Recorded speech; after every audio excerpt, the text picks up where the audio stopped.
Actually, I was gonna say mic check. My mic went on. I was saying this is kind of like a bop, a little bit.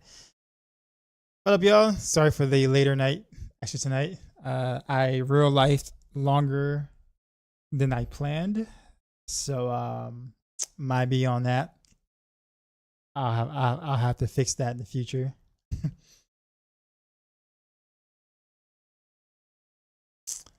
I guess what is the plan for tonight? So I'm gonna continue to strengthen Heartseeker a little bit more, and then I'm gonna like save it in the armory, put it to the side for a little bit, and start working on some random arrows tonight. So yeah, that is the plan tonight. So we'll see how far we get into it.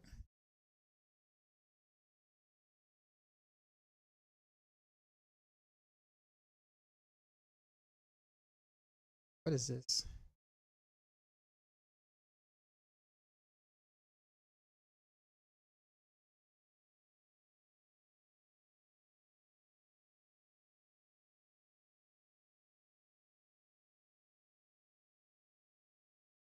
I don't think this one.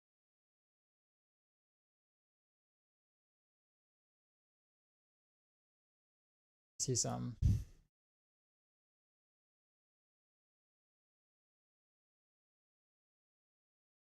Okay, no, that does not work.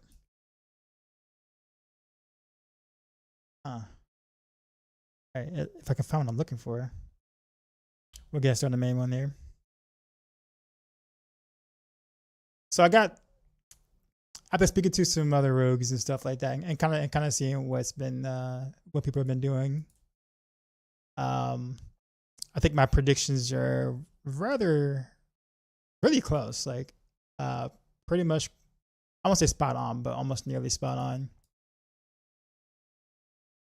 But it's looking like DT kind of pulling the head of Azarath a little bit. But Heartseeker is about roughly 5 to 6 tiers behind DT, which is actually a bit closer than I thought it was going to be, which is actually not bad. Build you Heartseeker? I already did. Check on Maxroll.gg. I always update the Heartseeker build there, always.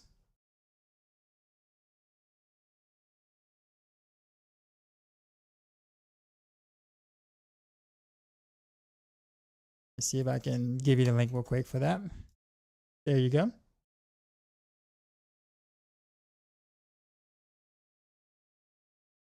I can't really see the other thing. All right. Looks like I'm gonna have to use the normal chat there. I guess this will work out. But yeah, so far I did a 90. It took me about 10 minutes to do, which is actually what I was kind of expecting in the sense. It was like a one key 90. Pretty awful map. But I would say with Korean level gear and like some fishing, about 94 and 95 is kind of where Heartseeker ends up. Which again, like I said, not bad. Definitely better than what I was expecting this season. But obviously not meta for those who are interested.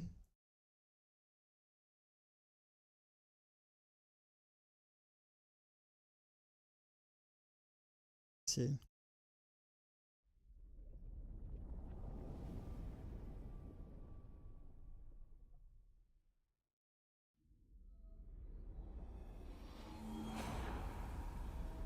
I can't find the I can't find the regular chat. That's so weird. Why?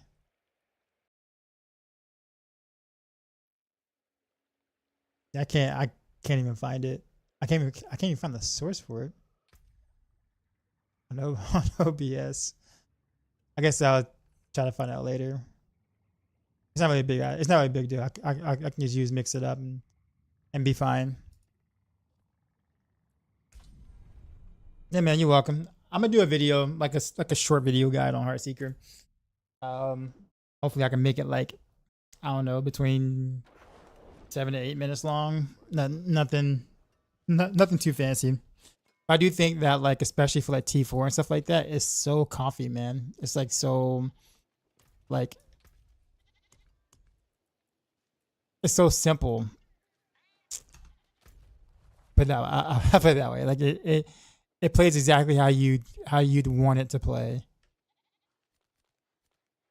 for like T4. Like you don't have to like do any debuffs or anything. You just right click and stuff dies. It said I start today and hit 60 on your rogue. What is your take on them and builds at the moment currently? Get some nice from leveling. And was considering a Heartseeker or a Twisted. Well, I guess what style of player you're looking for, like on road. Like, how do you want to play your road? That's probably a bigger question.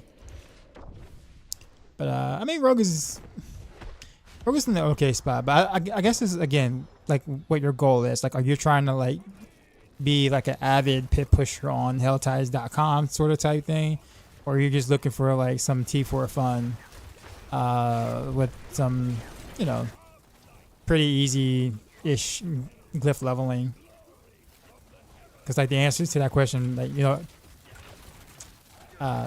answer to that question changes depending on what you're trying to get out of the game.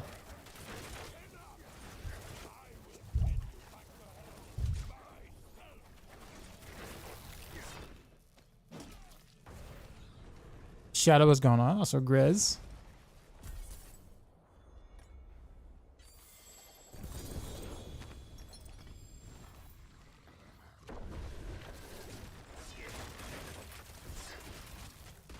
I'm about to farm for masterwork materials because that's kind of what I'm low on. I'm gonna be transitioning to Rain of Arrows. Oh, that's not that bad. And most of the stuff can be reused, I guess ish. Well, no, not really. I lied.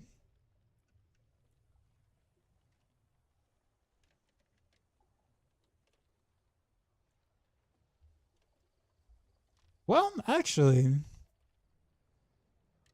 I could reuse the pants, even though it has a Heartseeker thing on it. But I can like reuse it for simplicity purposes.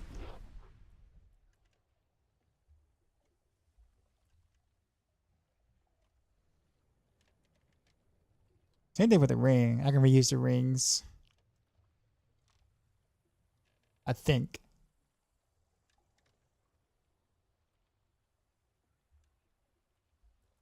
Reuse the rings,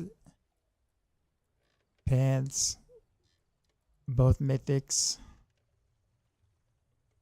Okay, I don't think it'll be that big of a transition, but I do think maybe the ring might be a little tough though, because I might need to get the resource from Rain of Arrows to come back or whatever, because we're not doing precision. So yeah, we'll see. The idea of Heartseeker fan of knives is your favorite. So we say fan of knives. Do you mean dance of knives? Like the spin to win? That's fan of knives is like a D3 skill, and like every time you say that, I get a little confused. Like I know what you're trying to say, I think, but like my mind thinks the D3 skill. No, you're good. Nah, no, Heartseeker is definitely easier and a bit stronger for T4 farming or whatever. I can definitely tell you that. I guess we'll just do number dungeons. Number dungeons.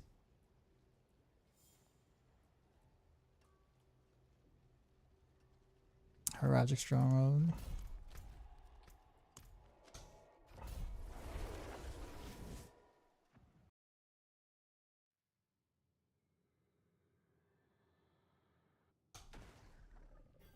You can just say Phantom Knives too.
Blame, what's up, man?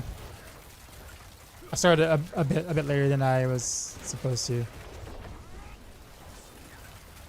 And then you asked me earlier if I was gonna stream. That was like 8 hours ago, 9 hours ago. Real life happened.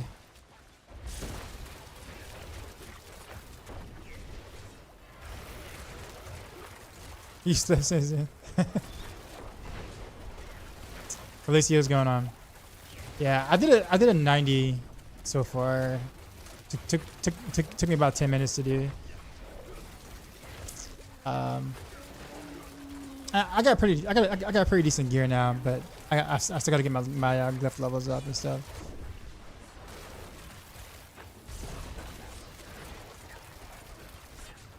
Yeah, it's looking to be about 94, 95 roughly, probably like ultra fish Korean gear sort of thing.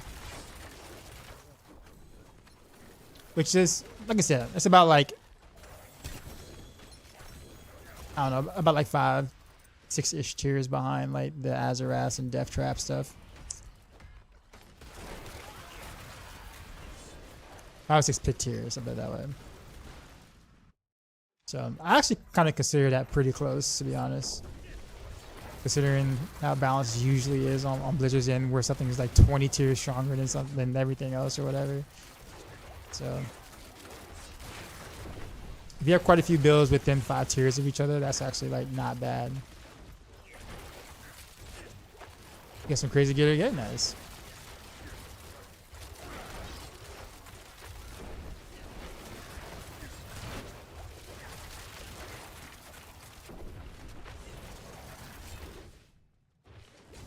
You're more used to like to late night die anyways. Mm-hmm.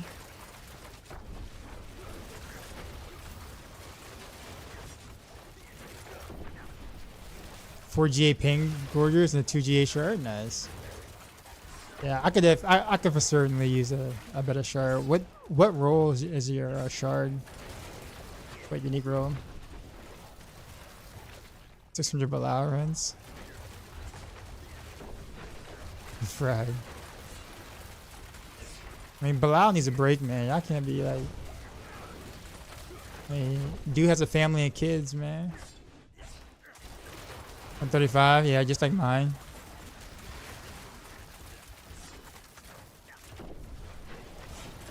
I'm just like gambling swords from now on. Like that's all I'm doing. At the very least, I can like get like a pimped out Azarath and sell it, right? Because you know that's what's gonna happen. Like the item I'm not looking for is what I'm gonna get. Do I know that the pit scaling numbers compared to the season 8? Yeah, we do now.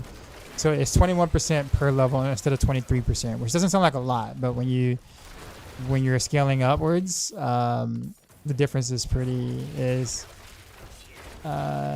is noticeable. So like, if you did a pit 90 last season, that would be the equivalent of doing a pit 96, 97 this season.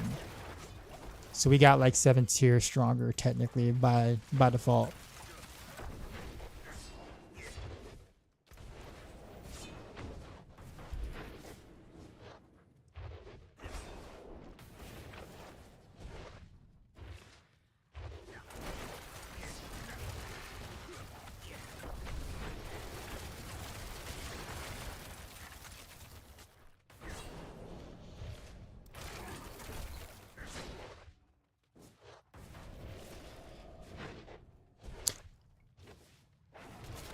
And I'll just vibe about how much you got 5 Doombringers. I think that's just the curse of that's just like the tax of playing basic tab builds. They know.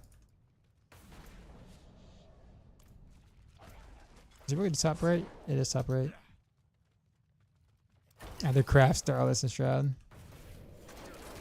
Luckily I actually was able to find all my mythics actually, so I haven't had to craft a single one. But I did do a ton of Belials though, but never. There's this one dude that came in chat, and he literally said, "I'm usually people's good luck charm, right?" And the moment he said that, a Starless dropped. And then after that, I went to town, because another mythic drop that was useless. I think it's like another Doombringer or a Sailig or whatever. And then I salvaged that, and then I crafted it and ran the mythic, and I got the air from that. So I'm like, all right, well, I guess I'm done with Bilal for the season. I'm done bossing for the season. I'm not gonna try to get the correct GAs on this stuff. I don't care that much. Yeah, Heartseeker's fun. Heartseeker's definitely in a better place than I thought it was gonna be. Peach, what's going on, man?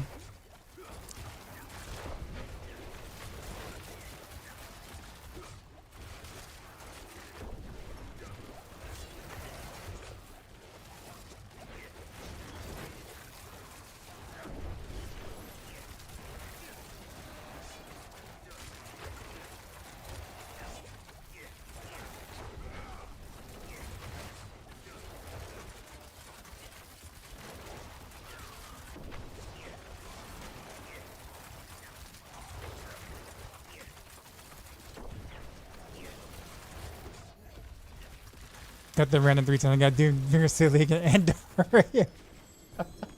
Oh man, what's the most fun in your opinion this season for Rogue? That's hard to say. I never try to answer that question because what people find different things fun on a build. Right, I can tell you that stutter stepping with like 400 APM, you know, with the build is fun.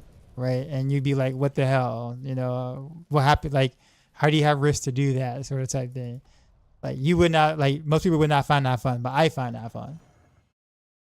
Right. So like, I always kind of ask more so of like, what's your play style? Like when you think of Rogue, like what do you think? And then I can tell you what's fun based on what you like, right? Or what I think you would enjoy, but. Like, I'm not really a big fan of DT, but a lot of people like it, right? I think it's a cool build. I just don't find it as much fun as other people do in general. Yeah,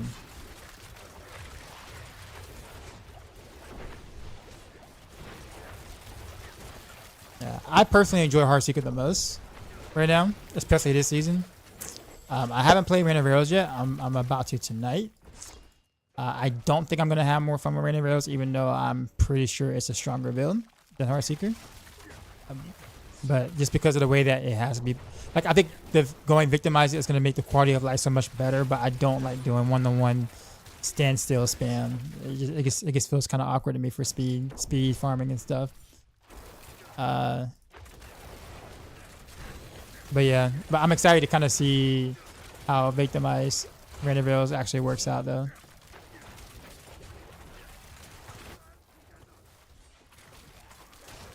But I like pew-pewing from a distance, though. That's kind of my thing.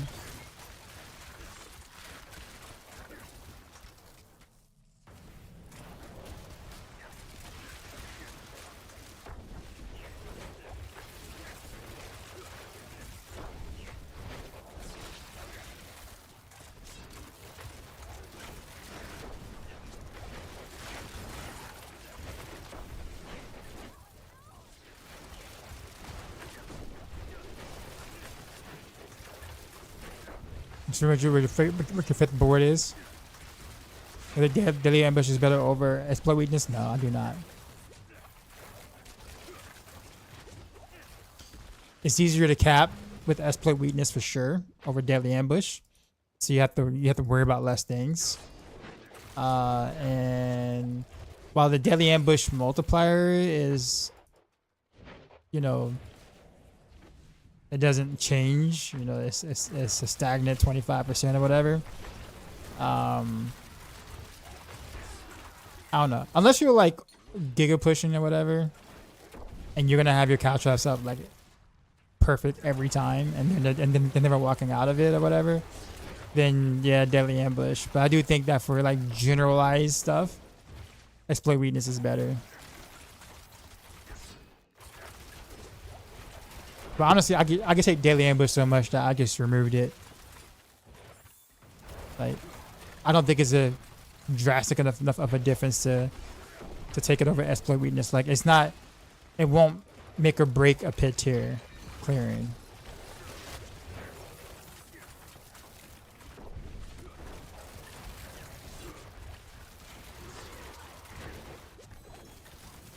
But yeah, I guess don't. Oh, you got poison trap too? Oh yeah, because your flurry's cold. You're doing cold.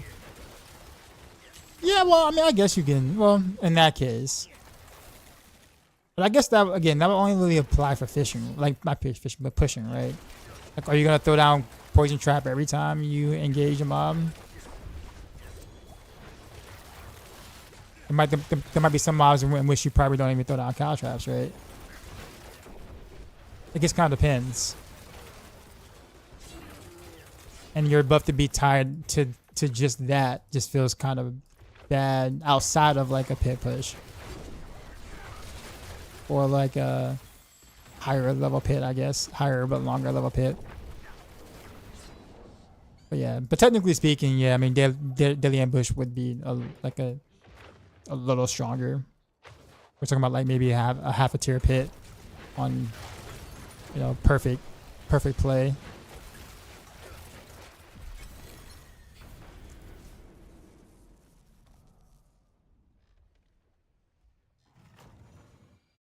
Got 3 GA Fist of Fate and 4 GA Azarath. Might try to pinch shot, but a little bit skeptic. I mean, it's good. But DT is shown to kind of be like the strongest build again. Ironically.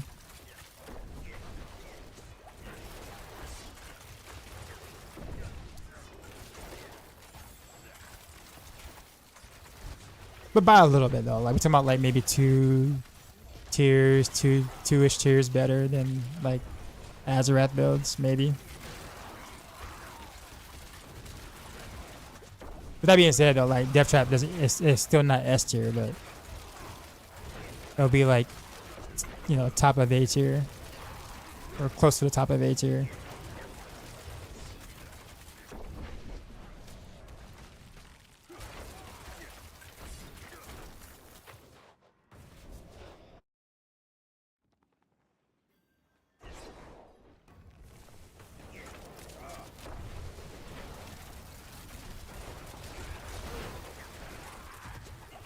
You can't have both Eldritch Bound and Exploit Weakness.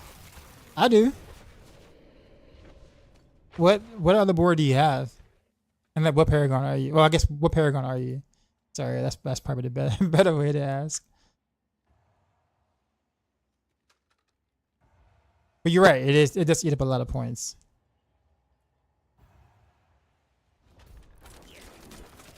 And yes, the Exploit Weakness board is pretty ass. But you can say that as your last board though.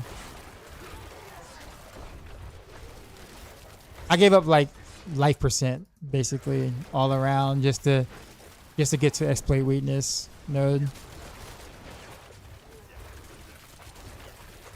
And the 5th glyph. But yeah, I made some sacrifices along the way. Even some like, you know, not taking any all-res, or not taking some all-res nodes or whatever. Just to get to the 5th board for now. And then using like Soothing Spices to kind of make up for the difference.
Oh, cheap shot. I forgot about that. I didn't even see cheap shot. I'd probably take cheap shot, honestly.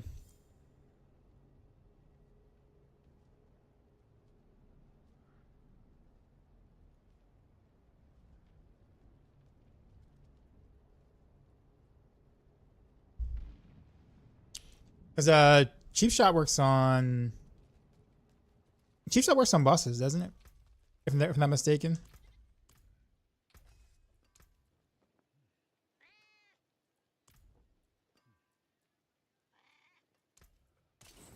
Yeah, I'll take. Yeah, I would. Yeah, with flurry, I would take cheap shot. I took cheap shot with barrage.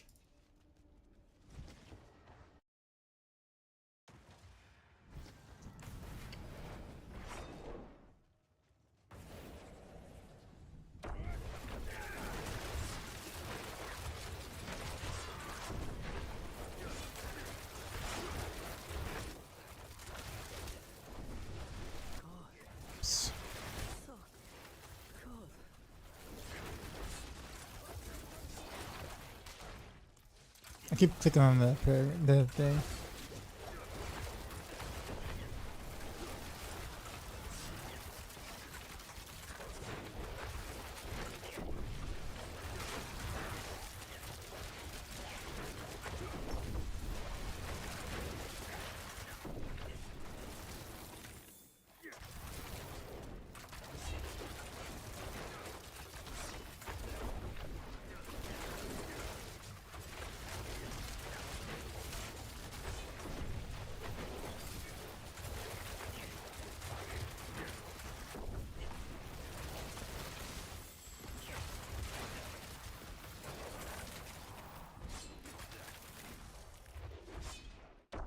What GAs I got on my mythics? I don't even know.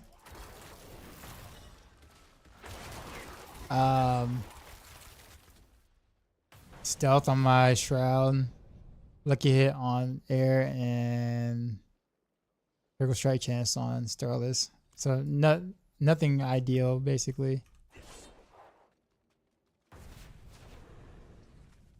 Then again, I don't think it really matters too much on the shroud and the air, but I guess Starless guys, I would have liked for it to have been attack speed, but it is what it is.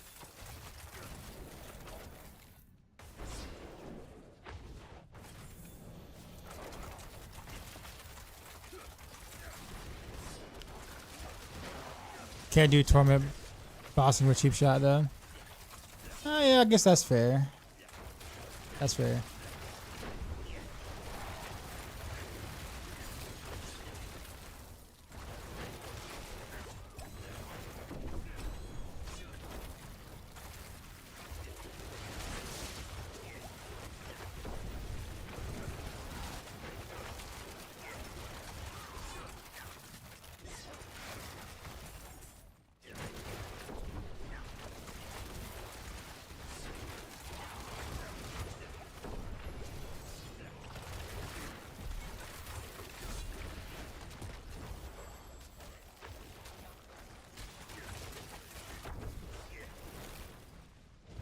That's kind of cool. I get the nightmare dungeon thing.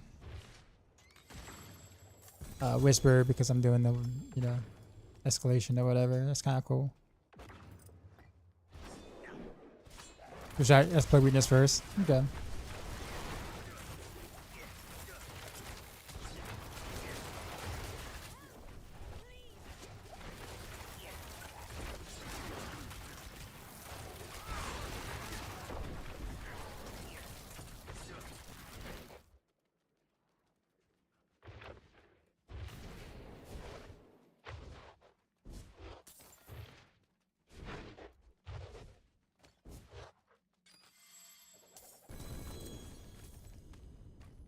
I'm gonna stop picking up like non-ancestral gear now. I think I'm like at that point. Got like get a chance to Starless and resource gen. Now resource gen on the shroud is actually probably goated. Not gonna lie. For basic builds, honestly.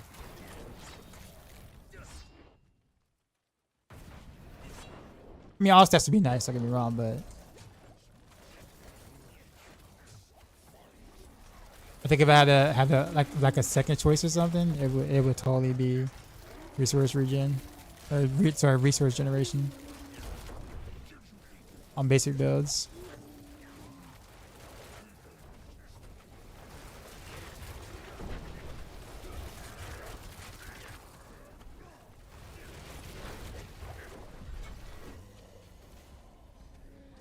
It's good to keep up top of, but yeah. So like those things sort of like that. Anything that can like generate resource for you faster or regen faster will have a direct effect on your damage, even if it is like a little bit, because it's obviously when you're casting your Heartseeker. So when there's any drop and you're casting in between trying to get back to full, and you're not quite full yet, like that's actually extra damage, like slightly.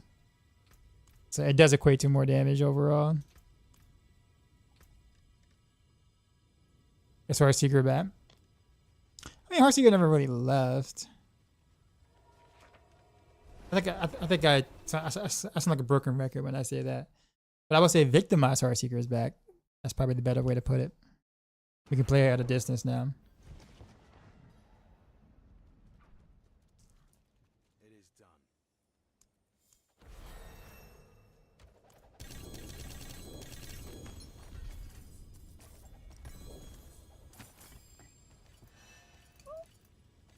Swear all of these amulets and not a single GA.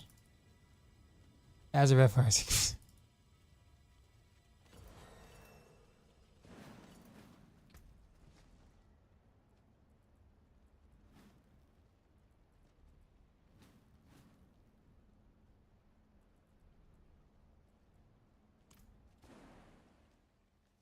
Phoenix, what's up, man?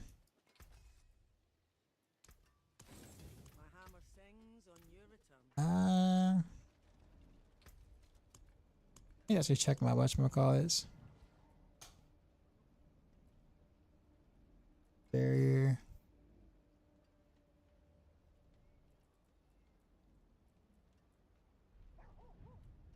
Oh, I got the powers now. Okay. I was just like looking at it and I'm like, oh.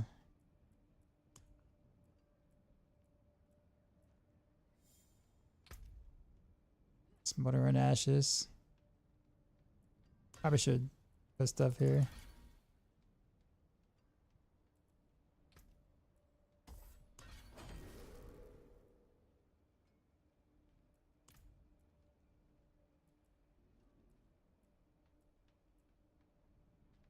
I'm not about to do all these. They're barely activating glyph. Yeah, man. You do what you gotta do. You do what you gotta do.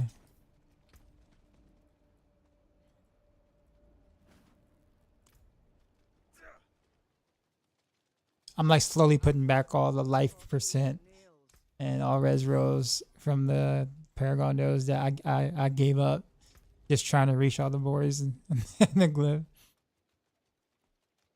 Surprisingly, I think I have more max health, more health than I really think I really should have. I guess the GA here and the double crit on the maximum life here probably has something to do with that. And also the double crit on here, which again, not on purpose, it's just how it went, how it rolled. But yeah.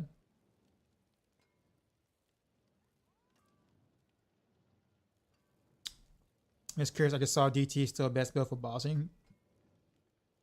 Honestly, I think I mean, if you want to be technical, yes. But like, is it like a huge difference between bossing between like DTs and some of the other builds? Not really. Like, I boss pretty fast on Heartseeker right now. I think you just saw me do Aster Wrath in T4. I killed him before he staggered, before his first stagger.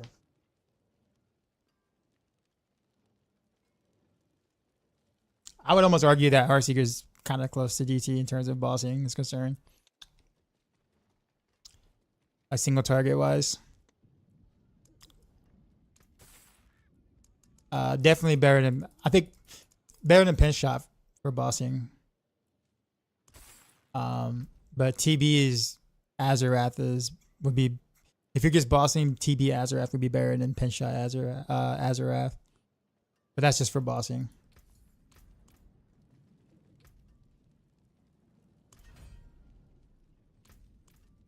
No blame is gonna end up like min-maxing Heartseeker better than I am for sure. So I'm actually curious to see how far he gets. Cause I'm gonna end up playing different builds pretty soon. Did I get GA max life on all of these? Really? This is what it gave me? Just GA max life?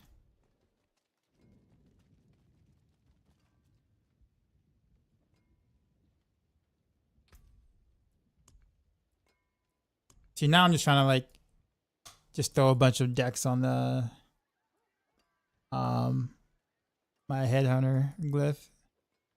Like starting to scale that.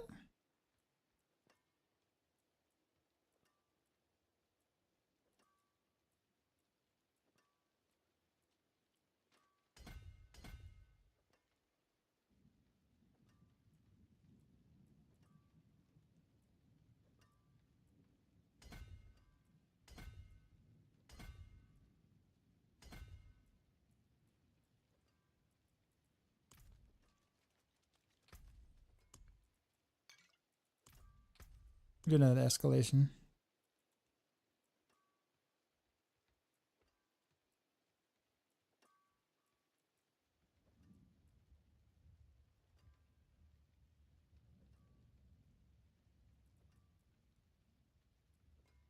Eat those shrines.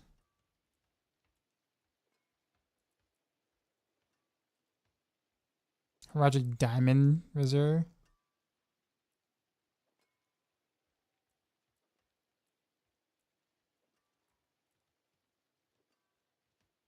New gem fragments.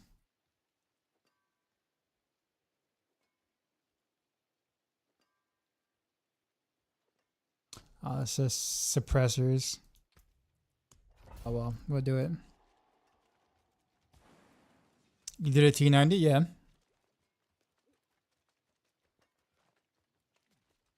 Took me about 10 minutes to do. But I figured, but like with good gear and proper maps and stuff like that, you're looking about like 94, 95-ish range for Heartseeker. I guess did a 90 just to kind of see where it end up. I'm not someone who likes to push. Well, not, in my opinion, waste my time doing that. Right, I guess especially not right now.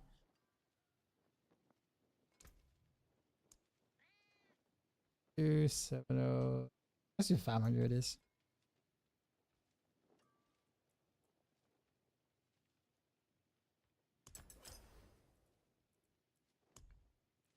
I don't know how many like actual embers I can craft. Okay, so I can do a lot of royals now. I got just the flawless. I can only do 1 grand emerald. Okay, so it's gonna be a while before I check those, but I guess we can go ahead and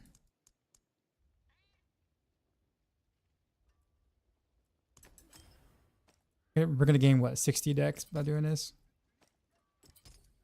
No, 40 decks, and I guess a little bit more crit damage.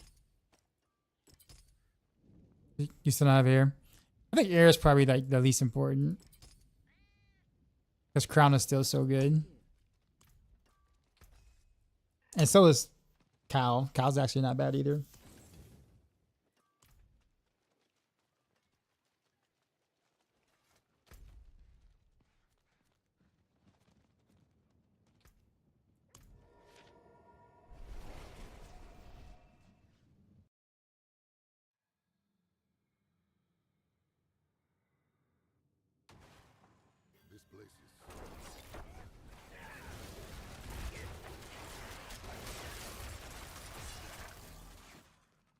Already? We're at the very beginning? I'll take it.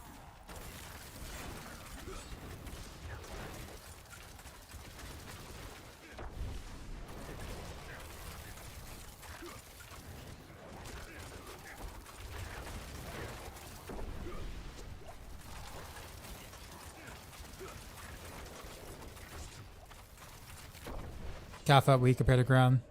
Yeah, I mean, you would need like a near perfect Cal. We're talking about like at least 6+ trick attack. You know, 4 unstable elixir Cal.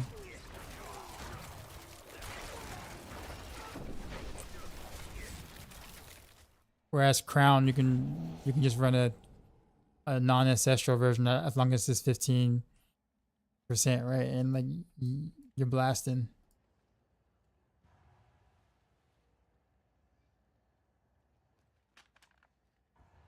There's more for times. What's going on, man? Still rocking your 750 crown 14%, yeah.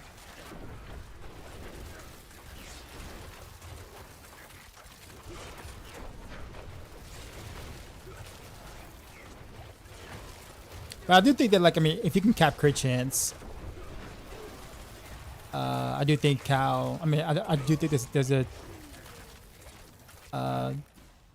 world where Crown may be a little stronger just because it has a bigger multiplier.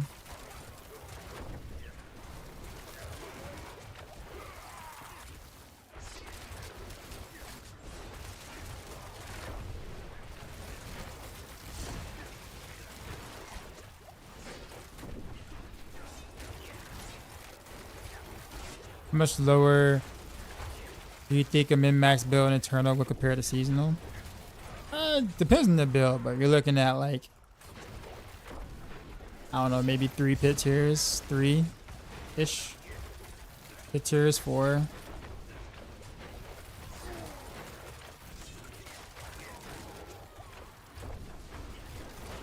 Is Cope, what's going on, man?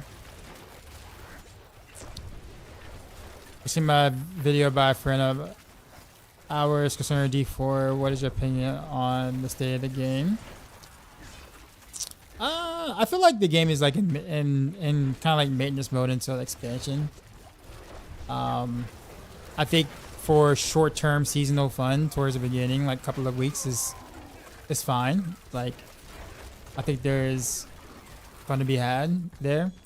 I do think that it just feels like a kind of a disconnect between trying to give content for people to do grinding long term and also trying to please the casuals at the same exact time.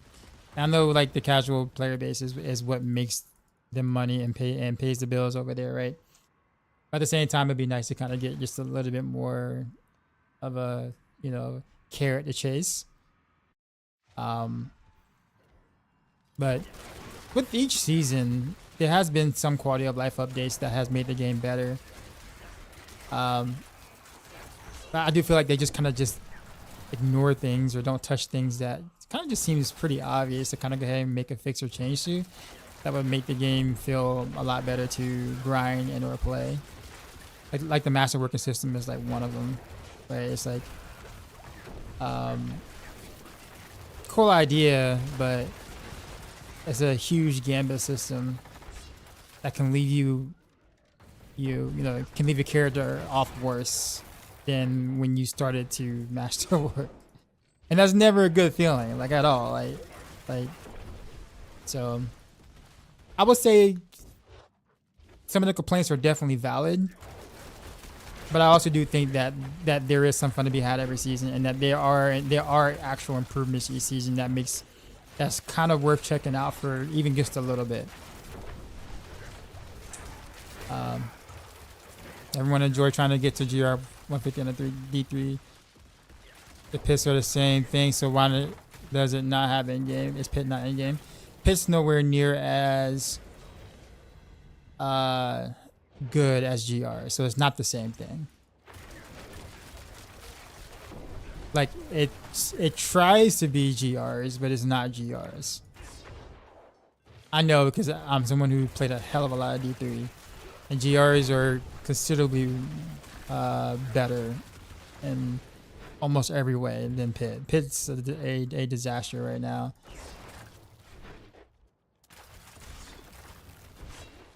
So that's why.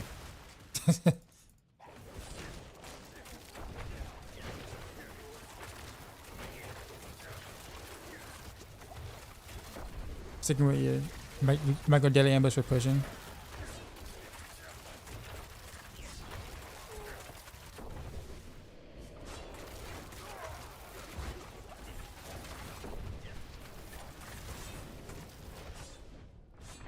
What build is this? Heartseeker.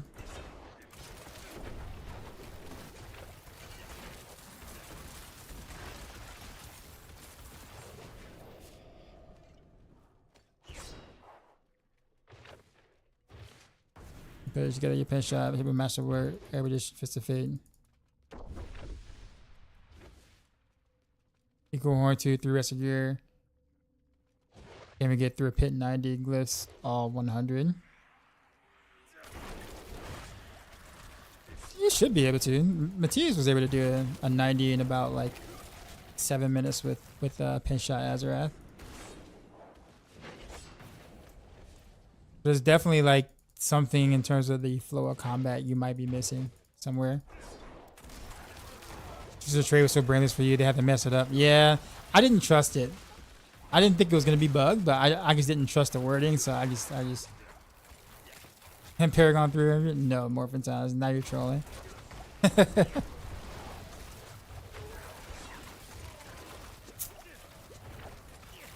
The real Cobb, he said that this game makes you depressed. I don't know. I stopped trying to put too much mental effort into what I want the game to be and just play it for what it is. And then when I stop having fun with it, then I just kind of, you know, go do something else.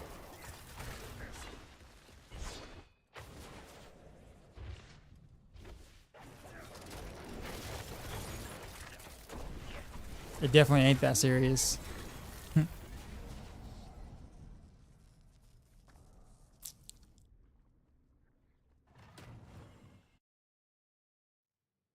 Like right now, I'm having fun, but I'm pretty sure like around this time frame next week, I'm gonna be kind of more on the peeling back on the amount of hours I do play per day on it, in a sense, for sure. Especially with the dupe, man. The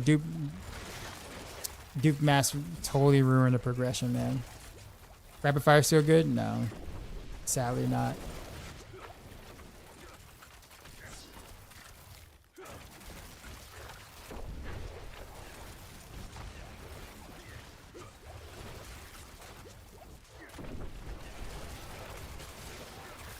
I will play it though, but it's not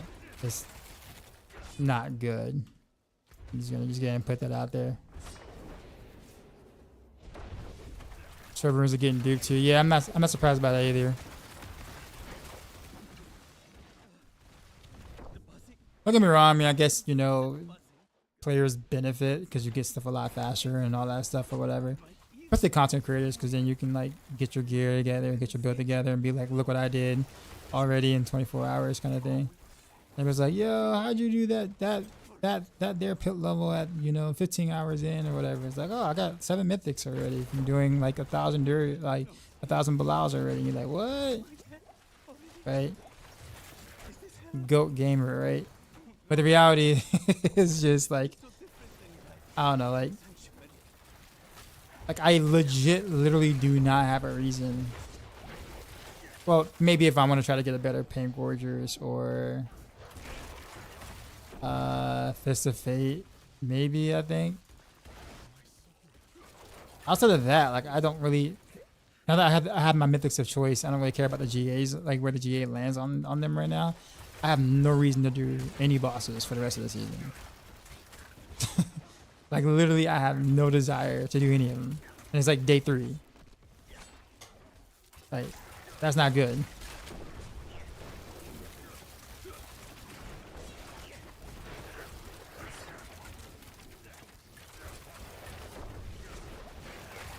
Although that means I can do nightmare dungeons and Inferno Hordes and the occasional pits for the finishing off of my glyph leveling, but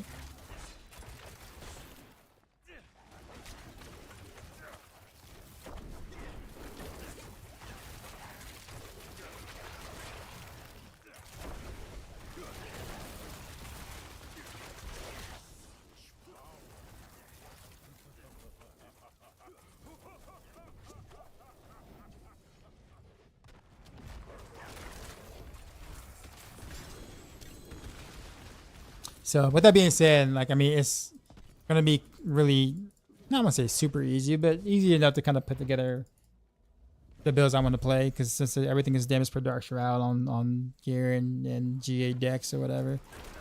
So once I put together a lot of my stuff and kind of test and do some things, unless Blizzard comes out with like a patch that changes things or whatever within 2 weeks, I'm kind of like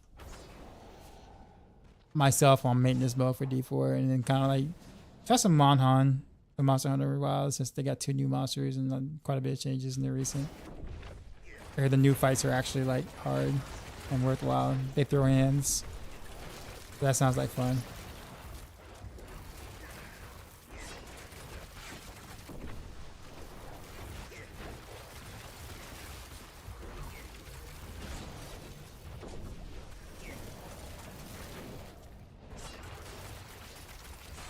Bought 2K Bala mask from a Chinese pro gamer.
How much stronger is Victimize versus CQC anyways? Technically CQC is like slightly stronger, but sets it apart. What makes Victimize kind of like the way to go though is the fact that you can use Deadeye passive with Victimize, where you kind of can't really do that with close quarters combat unless you plan on jumping in and then jumping back out to take advantage of that buff. And just the whole idea of jumping in and then jumping back out is like a lot of frames you're losing not attacking. So what you gain for doing that, you're actually losing it on the back end. So on paper, CQC looks like it'll be stronger, but in reality, Victimize will give you better results. Primarily because of Deadeye passive.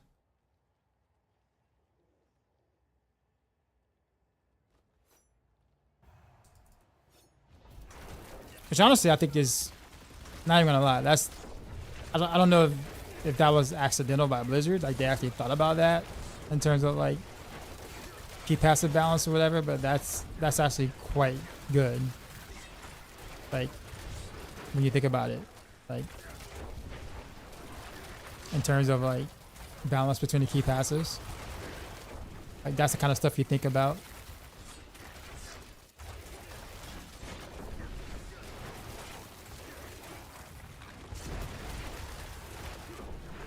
That's asking because you still play like you have CQC. Yeah, I definitely don't. Like if I do like the lazy streamer stutter step, then yeah, because I'm stutter stepping towards them or whatever. It's been happening after 2 seasons, yeah. But see, I kind of I went straight to my season 4 habits where I'm like doing the manual stutter stepping or whatever. But I can't really do that with the bow because the attack speed is too fast. My fingers actually like click in between the movements or whatever. But yeah, if you're gonna play like you have CQC, then you honestly you might as well run CQC. I mean, the switch wouldn't be hard because you won't need to change anything on your gear, right? You just run turf glyph and that's it. GG.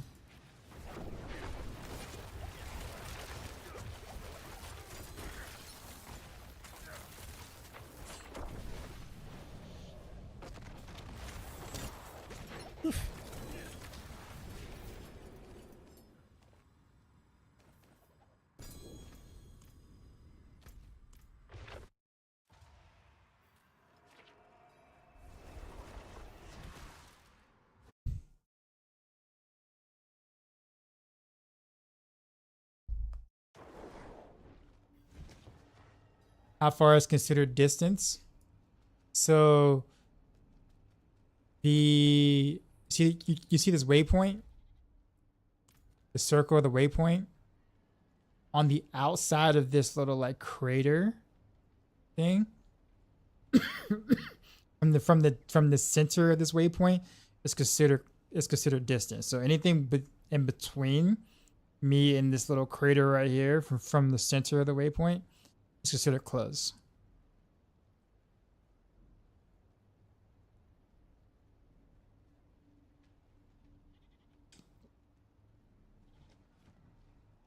So the thing is that if you're gonna play distant, like you do need to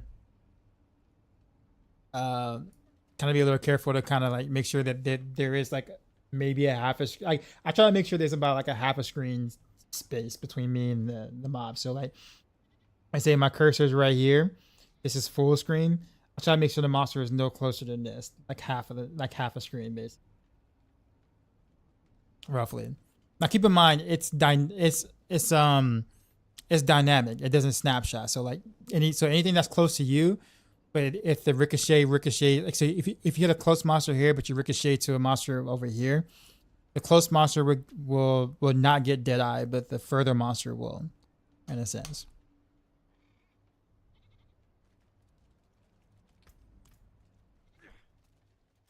How good is Heartseeker so far? Better than I thought it was gonna be. Like I thought it was gonna be, but it's not meta if that's what you're wondering. Like it's not strong enough to be meta, but it's a good alternative to builds that you may or may not like that are considered meta.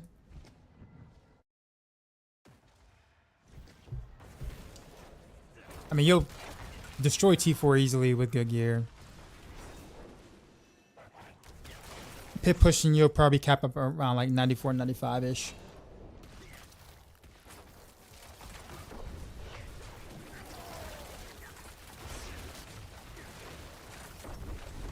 And the poison fusion gives us alchemical advantage. That's a good question. I don't know.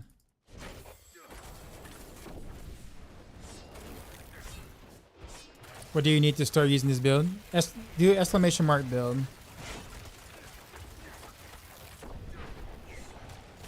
You definitely want to do like, I mean, Shard of Varathios would be nice to have, but I have it kind of step by step in my build guide on how to like progress through. I don't want to just say, hey, just pick up a shard and then now you can play, and then you put on the shard and you're wondering why you can't sustain energy and all that stuff. Right? How about T4 bosses? Yeah. Right now, I do T4 bosses like really easily.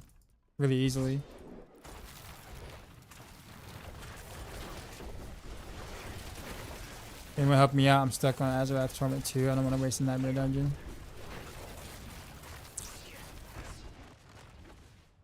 Let me know if you're still struggling when I finish this escalation. If you still haven't finished it, let me know. I'll help you.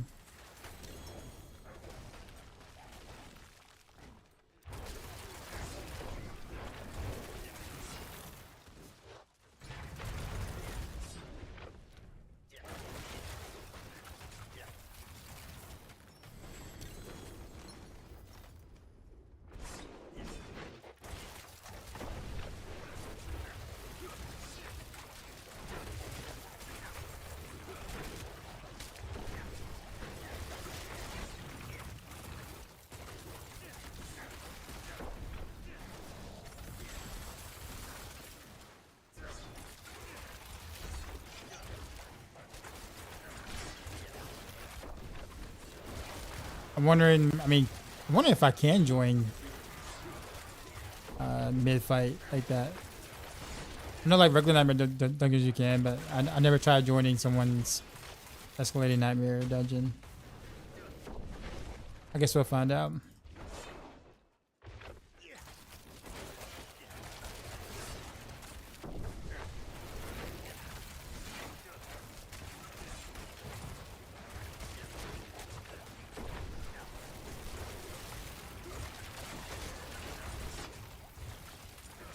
Seems like it doesn't. Okay. Fortunately, there we go.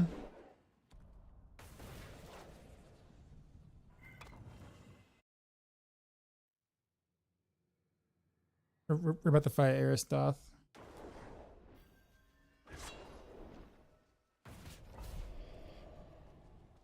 It does? Huh. I guess because I got poison trapped and I got poison smoke grenade, I don't really. It'd be funny if it actually procs pain gorgers. I'm sure it doesn't, but imagine if it did. I doubt it though, because it's not kind of the skill like Seth is.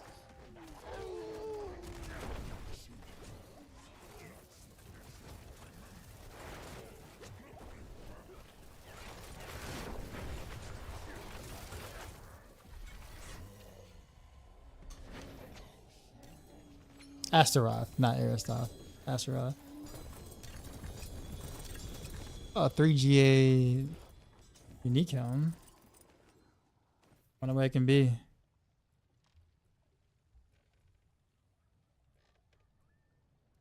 It's a 3G. Are you kidding me? 11% for 3GA? Are you serious? What an absolute troll on this item. I'm gonna run it because I'm tired on skill points. I guess, I mean, do you really lose anything by switching the catalyst though? At all? I don't think so, right?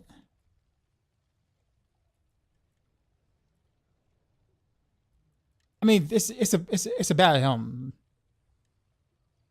A terrible helm.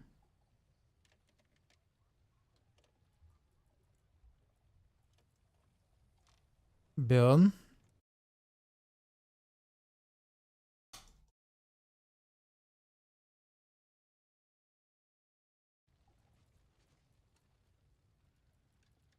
Yeah. All right. Well.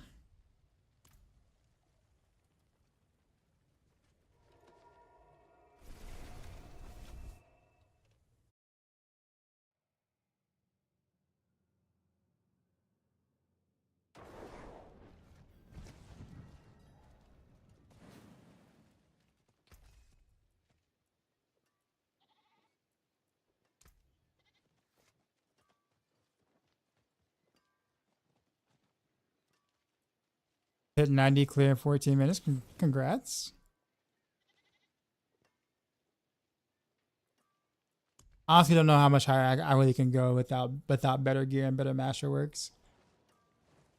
More so better masterworks and better glyph levels at this point, to be honest. But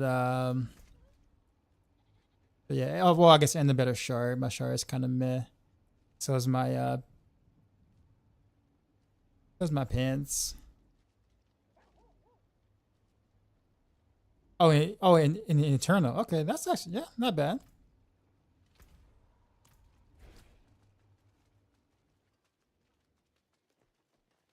I mean, the seasonal stuff is, well, the seasonal stuff might give you like a tier and a half, maybe.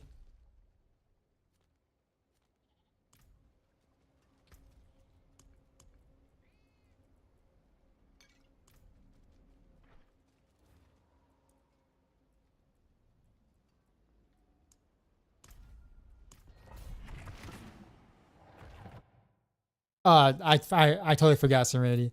My fault. Right after this, I promise. Just took me like 3 minutes.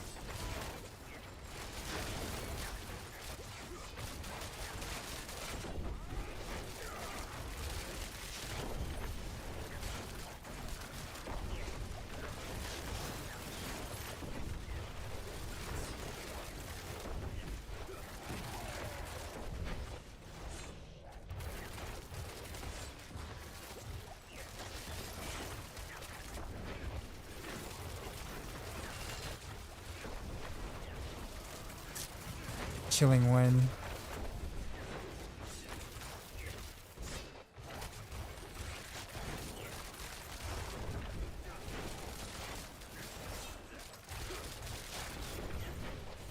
I'm like lagging a lot.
Almost died there.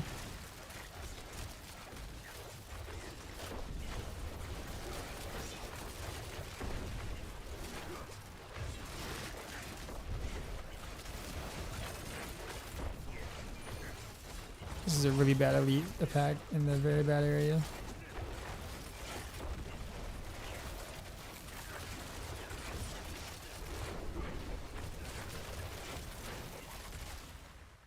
Don't lie, party advice.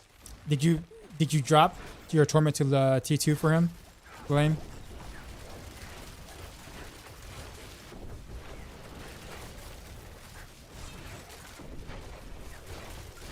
Really?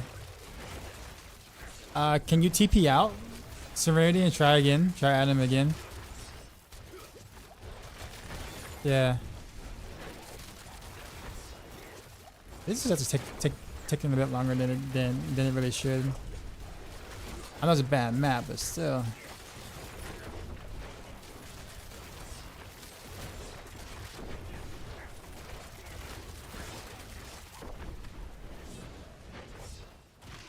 I mean, Lisa's so scattered out.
Where's it at least at?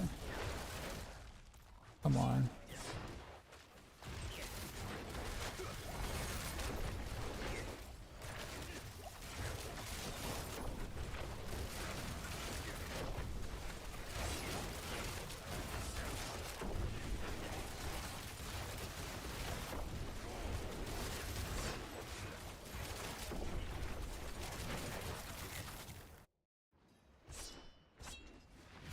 Wait, Azarath, Heartseeker doesn't use Azarath? No. Heartseeker does have a lot of lucky hit, but Heartseeker probably like benefits a bit more from scale damage stuff than like let's say Pinshot does, for example. So it makes sense to build Heartseeker for pure damage and not as a proc machine. This is as someone who's, you know, actually tried it with Azarath already.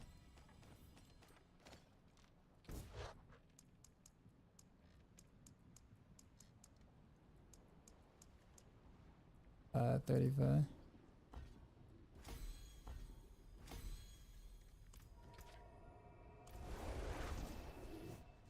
I single target was bad.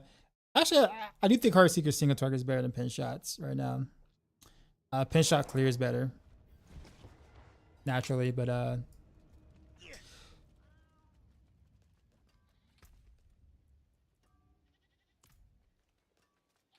that was a really bad run, like an absolute trash run. Yeah, single target most of the time. A single stagger usually kills.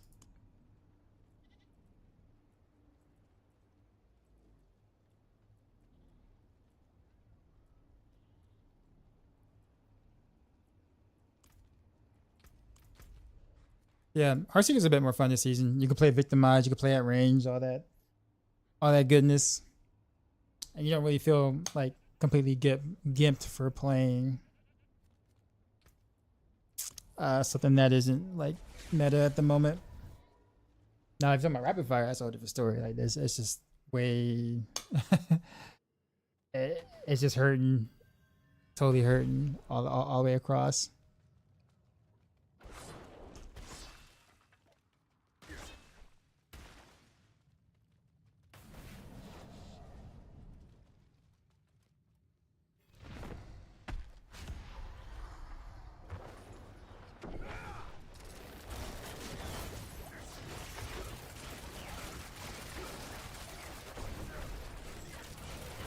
Good.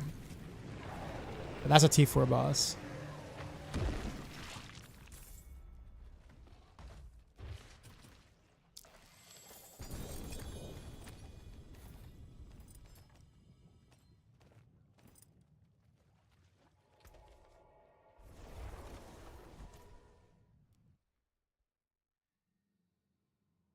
Which has permanent barrier. Well, almost all rogue builds have permanent barrier.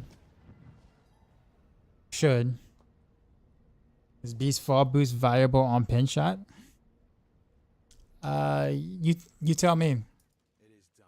When you look at Beast Fall Boots, what do you envision it for Pinshot?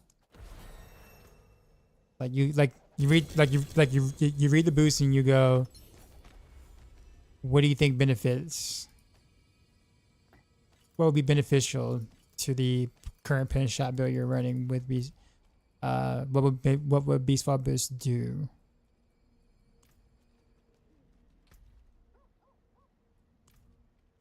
The multiplier.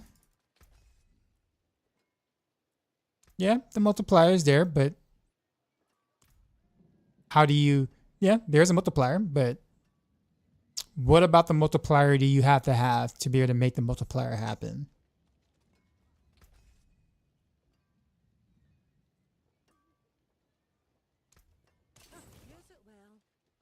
I can just sort of tell you the damage, but I mean tell you the answer, but like I want you to kind of like come to that conclusion on your own.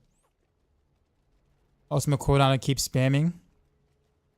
Okay, but think about how fast you attack and how often your clone comes off cooldown. So think about how many shots you potentially shoot per second and how many times you actually cast your shadow clone.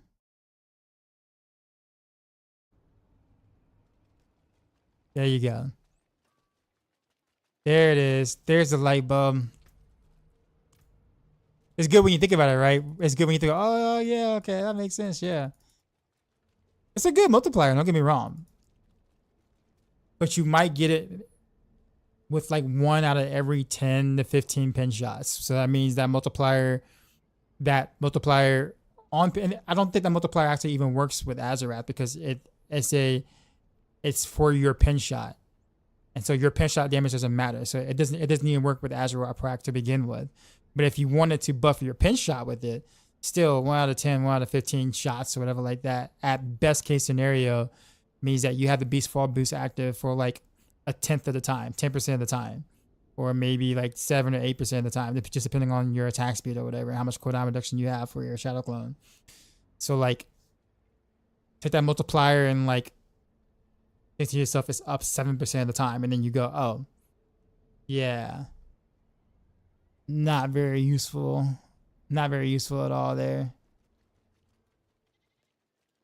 Greetings. How shall I guide my hammer?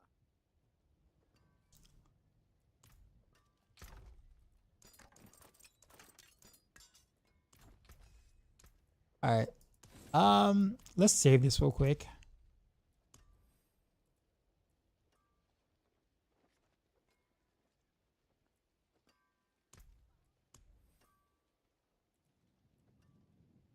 And we're gonna actually start putting together random arrows. Don't think it will take me that long. So I'm not gonna try to go for perfect, but we'll kind of see it. I actually I didn't try to get the versatility glyph, did I? I didn't level the versatility glyph at all, so I guess it's not really that big of a deal. I can just use fluidity or candy or whatever in its place.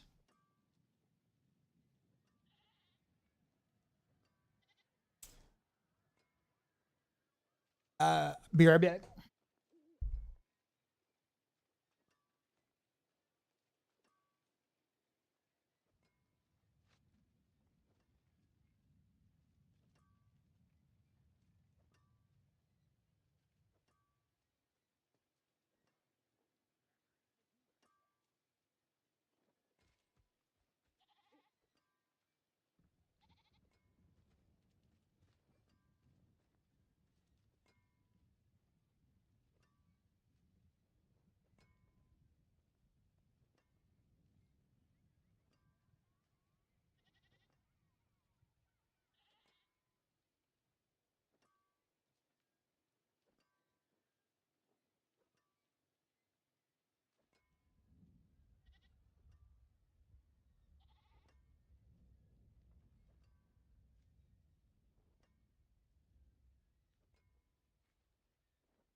Alright, sorry y'all.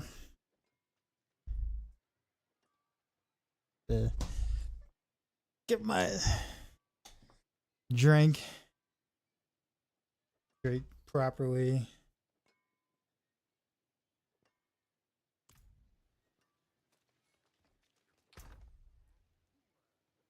Okay, now it's gonna put together stuff. Okay.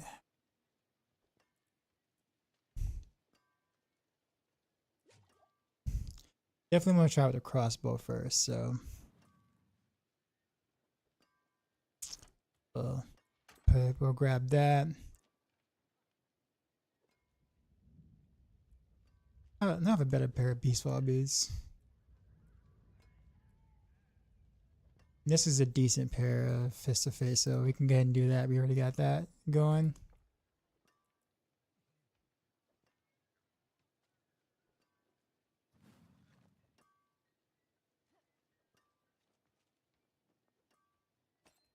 Probably this for rain of arrows.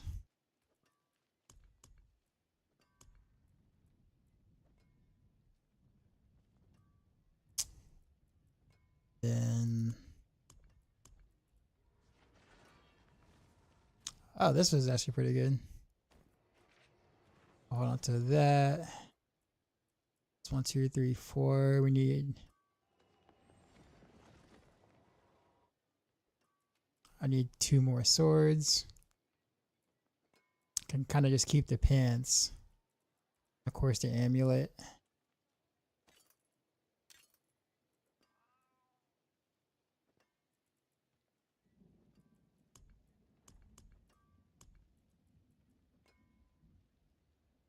So we'll take this one. This one.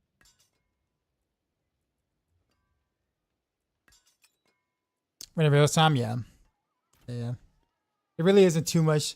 I think right now, honestly, the glyph levels and master working is pretty much where I'm at with Heartseeker at the moment. It's gonna be a while before I get a better shard anyway. So I'm kind of like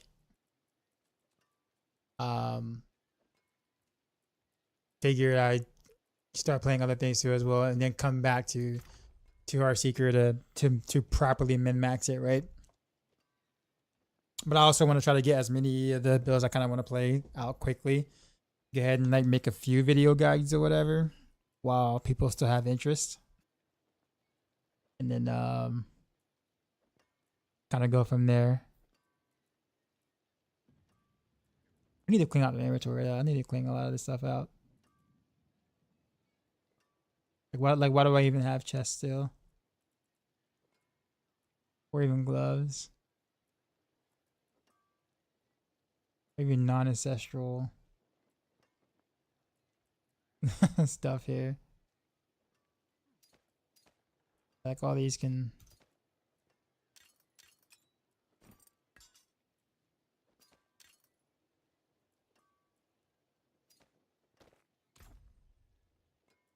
Make sure I don't salvage any of these on accident. What's still got some good in it?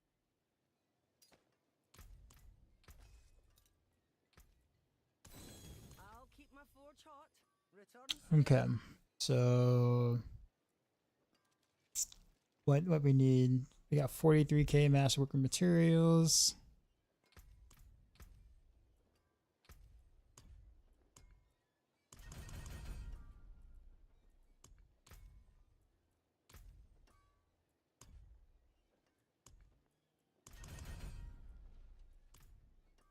That's 700. Maybe we'll travel to the den and see if I can get some more masterwork and mats too.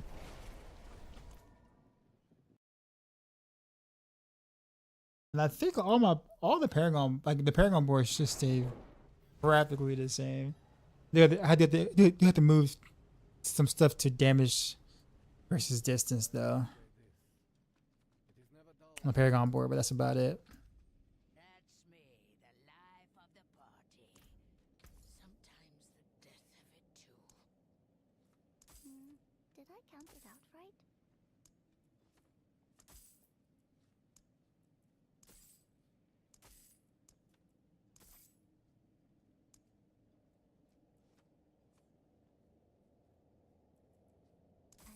We'll do that just for the salvage material.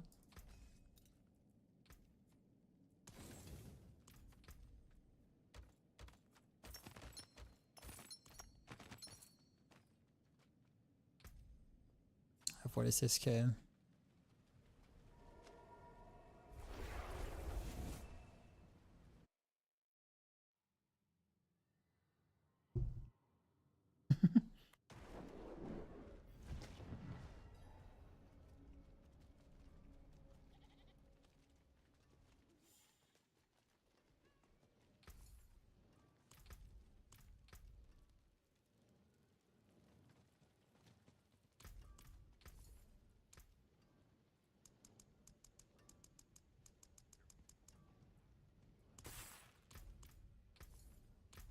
Is that enough?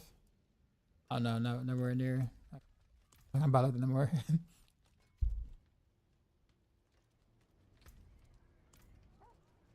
Yeah. All right. Temper time.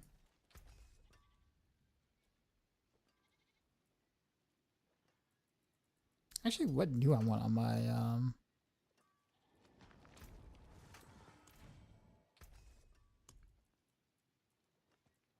so damage for Dark Shroud, but then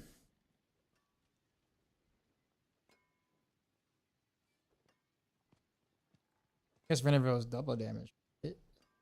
Not double damage, yeah, not Venom, yeah, double damage for the Shroud.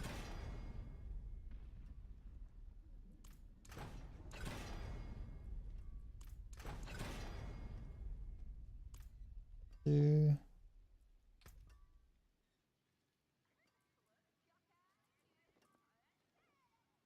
And I think I did 10 shot for shot chance or something like that.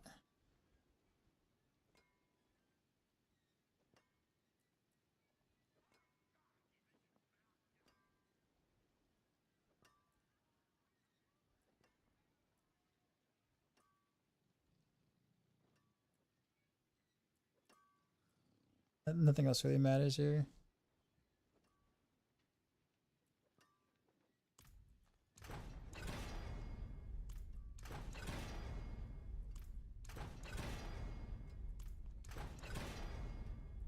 Dang, for real? For real? For real game? I only got 2 scrolls. I can't be bricking that early. About to brick that early.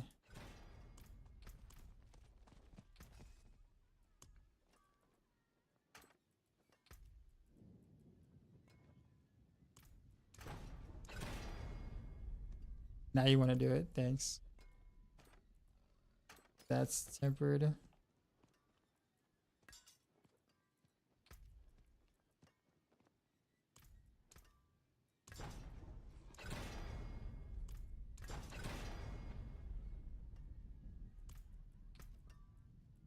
Ace and shot.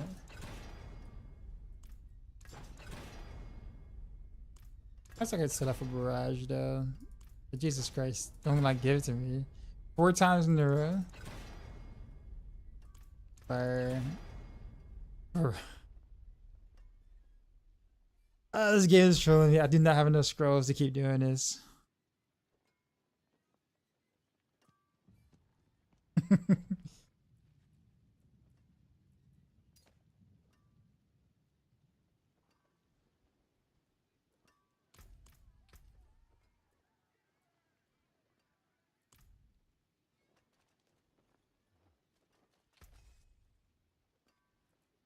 I mean, I guess I can. I mean, it's not a major deal in this case though. But point being is that like for real barrage 4 times in a row, 4 times in a row.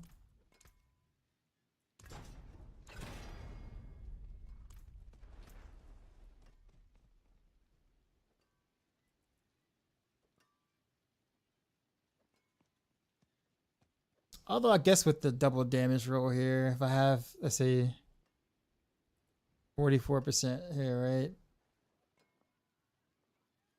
And I have it on the amulet.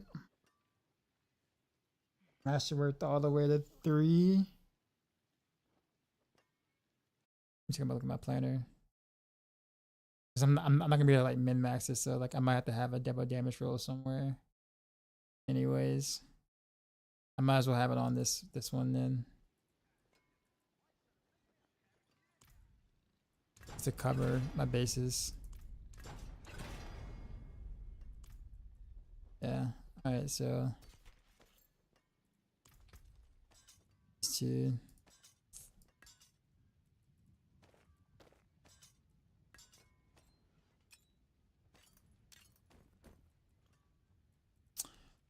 Okay, and then I guess I can reuse this ring. Might need to maybe temper something else other than innovation on this one though.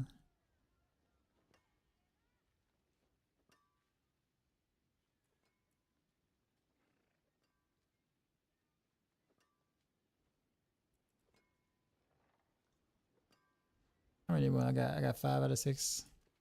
I'm gonna brick, but we're gonna try anyways. Do some steel you need. We're gonna try to get ultimate skills restore, primary resource. It's kind of what I need here.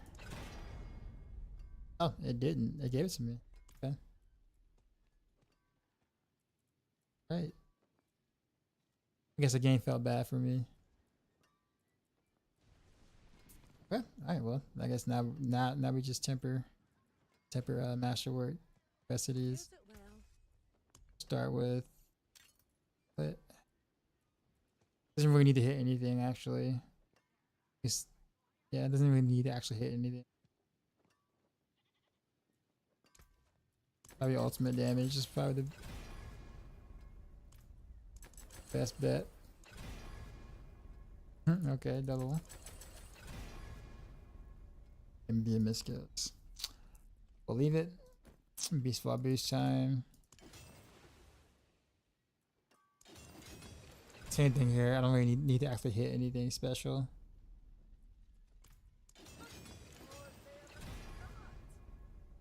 I have some swords. Oh, I got plenty of swords. Like it's just basically GA decks. So whatever is D, that's easy to get.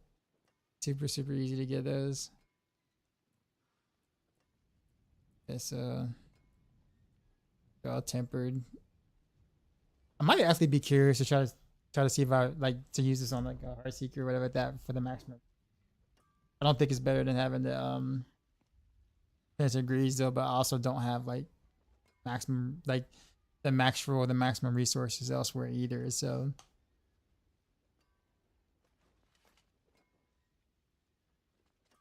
with 174 resources energy already, a Heartseeker. Probably more than that. Adding 51 is like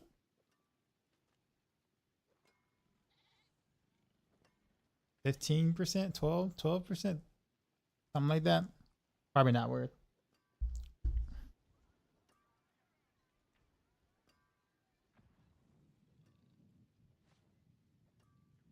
So many times I sold a ring for 10 billion.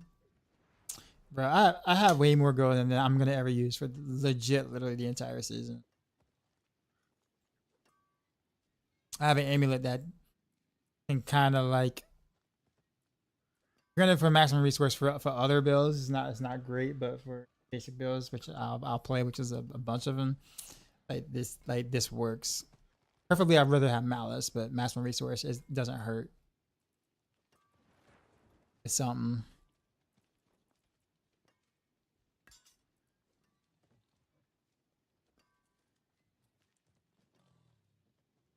So far, you did a pin 95 a pin shot. Cool. How long did it take you?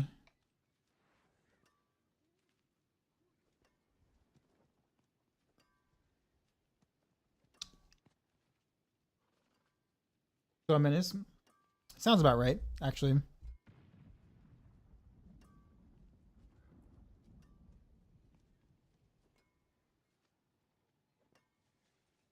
DT should reach 100. Pin shot, maybe like around 98-ish. 99, like pretty close, like really close.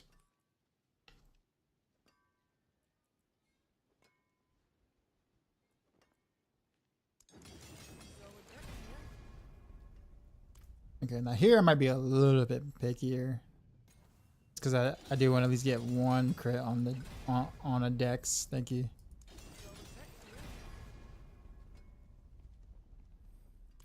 Sure. Send it. Are you serious? Now I get the double damage on this.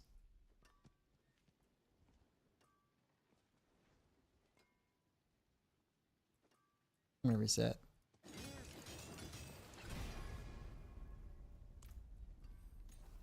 Oh, so no.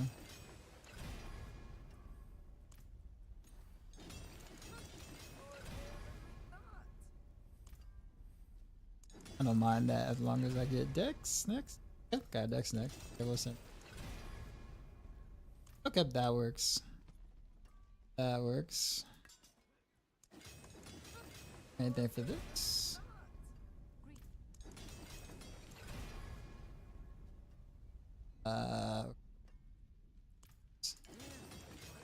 We'll send it though.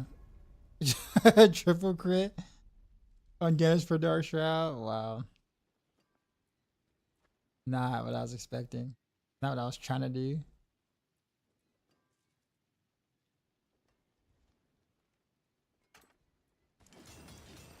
Oh well, I'll take it. No.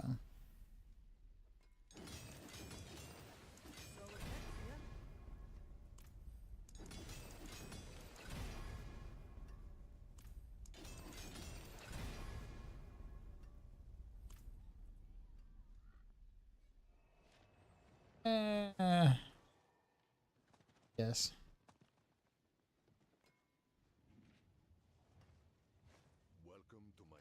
Got the Ubers all gear 12. Nope. What now? Basically, what Blame says, it's now the min maxing of like the little details to get you like a 1 or 2 pits higher than you were, and then that's kind of the game at that point. The problem right now, honestly, is the dupe mats, like the dupe or whatever, or dupes, plural, really, like destroy progression.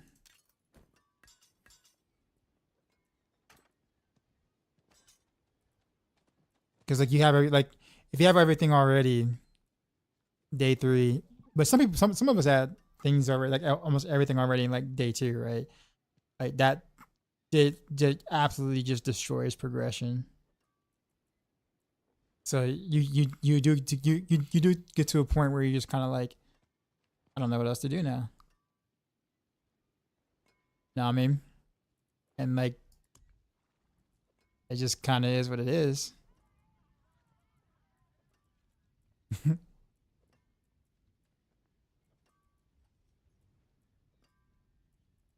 Get a Zan. There we go.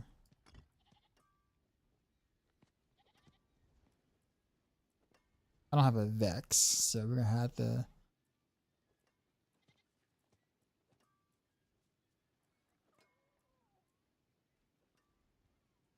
I don't know what I would do instead though. I do have a Vex, okay. Although that's probably not what do I have in my planner actually.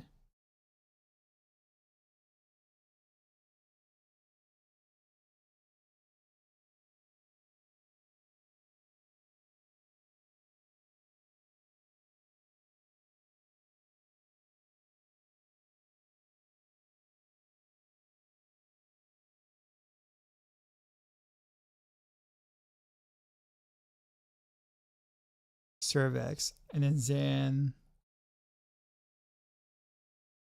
Zancax. Okay, that's what I did.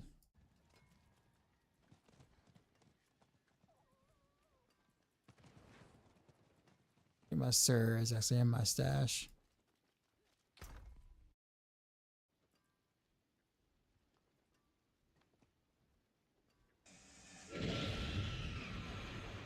I don't have much to do with season stuff anymore just because the amount of mass I have in the Eternals and the sun to hop on, burn 2 or 3 hours and done with the game.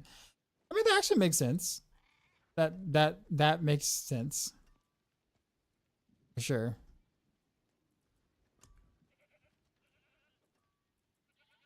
I don't have the luxury of doing that though. I can't stream Eternal gameplay. But yeah, I got you.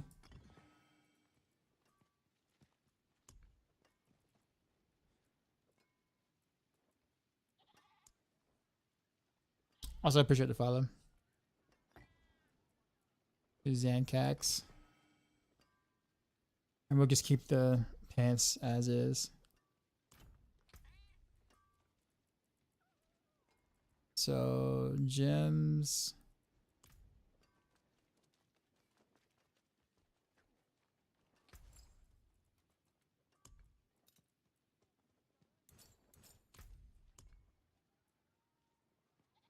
Okay, so keep that. Elemental damage, and then something here. I think probably a attack speed gem. I probably haven't crafted yet. Do I even have the whatchamacallit yet? Where am I going? Shaker isn't that great on pin shot. I don't think you want Shaker on pin shot, do you? I thought it was air.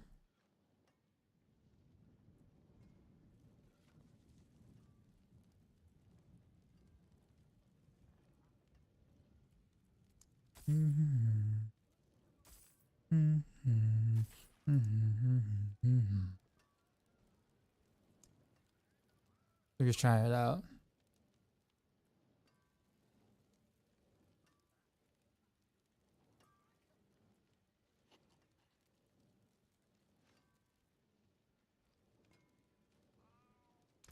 Yeah, I think this is what it was.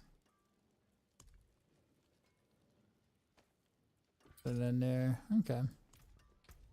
Alright, so now I gotta get the aspects. Proper aspects now. You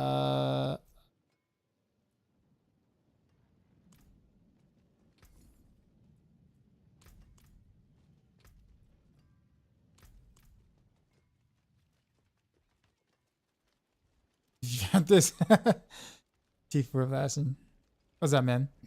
How do you unlock these jewels? You have to find the recipes on the ground by doing the nightmare dungeons or whatever.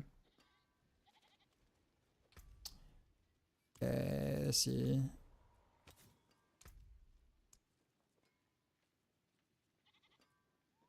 Got that. Behemoth.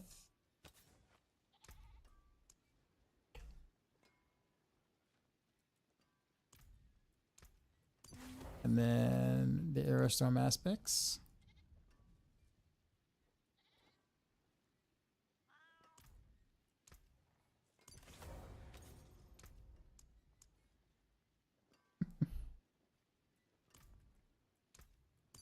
I'll have a video on Heartseeker sometime this weekend. Then depending on how everything else pans out, probably like early next week for that one. My hammer sings on your return.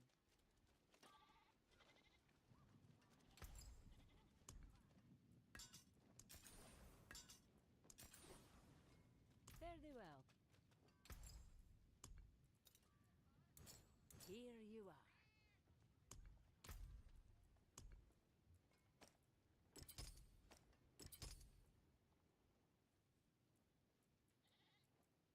It's looking like I got everything. With the exception of gotta fix the Paragon board though. I gotta pick up damage versus distance over here.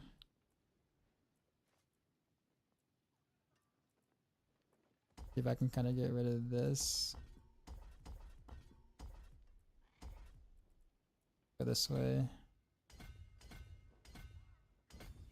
2, 1, up just enough. Literally just enough. Alright, I gotta fix the skill tree stuff.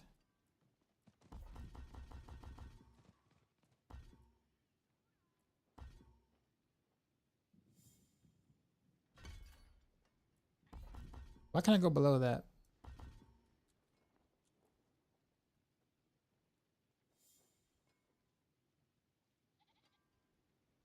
It's because I don't have anything in here. That's probably the why. Focus respect.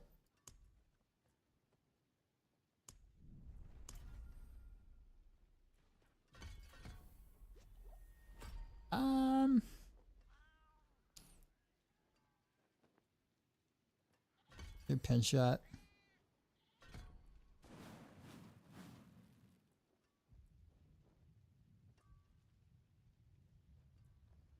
Actually, what is my percentage chance to proc one of them?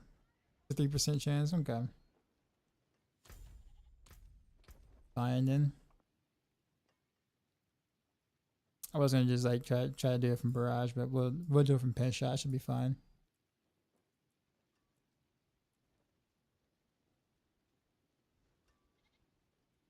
Yeah, what else am I missing here to be able to like go to just 2 points? I guess. Juggernaut raided my stream with 17 Yo, views. dark side. I said, We just got Juggernaut. raided, son. You What's know going how on, man? we do. Drop my new beat for these new What's viewers. happening?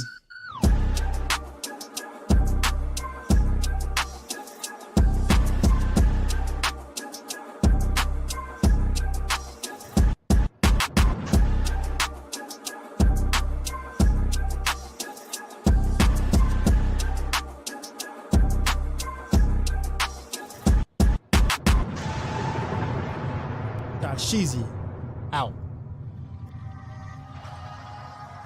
What's going on, sir? What you been up to? Code Breaker, what's happening?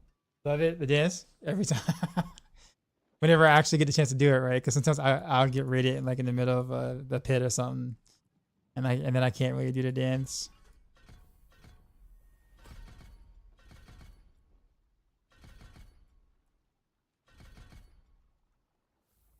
Okay, so we got.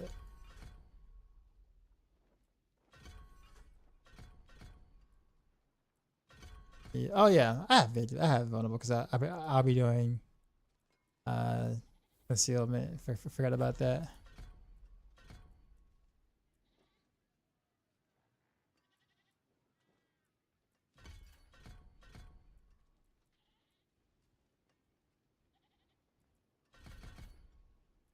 Did I even have this on my Heartseeker? I'm pretty sure I have miscode and beam it. And on there, I had to double check. Like now I'm thinking about, I'm like, did I even have that active? It'd be really bad if I didn't.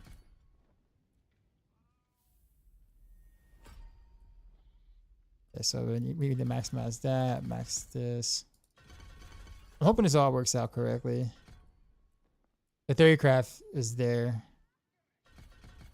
but we're trying to put this into motion now, so it's gonna be.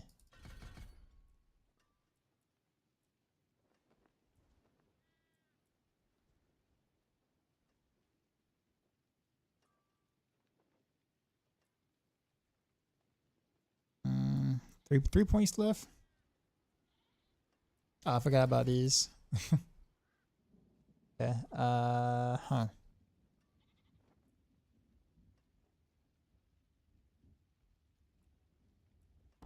Maybe I don't put any points in the dark shroud. That there. I can't get rid of that. I kind of want that, but okay. So I can remove. Nope, I can't remove that.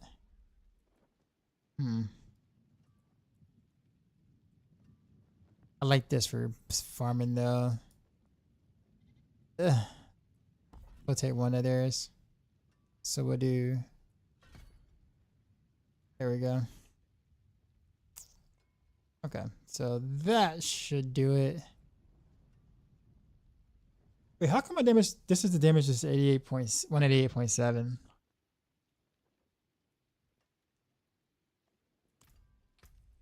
Why is it not maxed?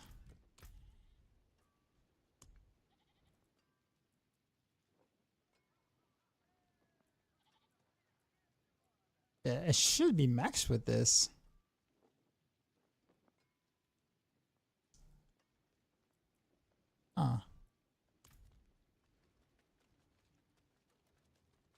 Really curious that it's not.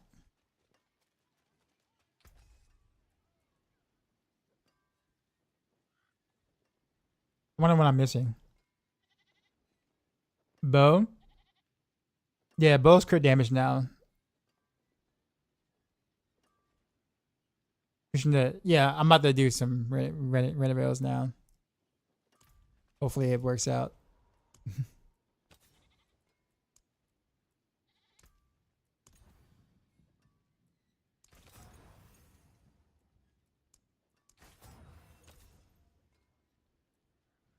I mean, I can just roll like a single roll of damage to versus distance somewhere, so it's not like it's end of the world. But I didn't need to do that. So I'm trying to figure out where did I go wrong here,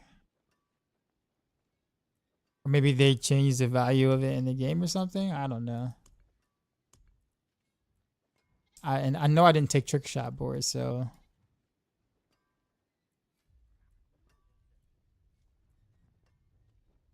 Lifts too low level. That shouldn't affect it, should it? Like, because nothing gives anything to any of that. Unless it's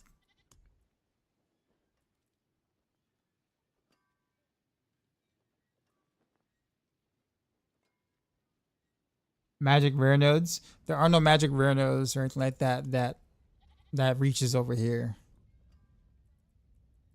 And there's nothing like over here or whatnot that does anything. It should just be these four. It should be enough, and then that's it.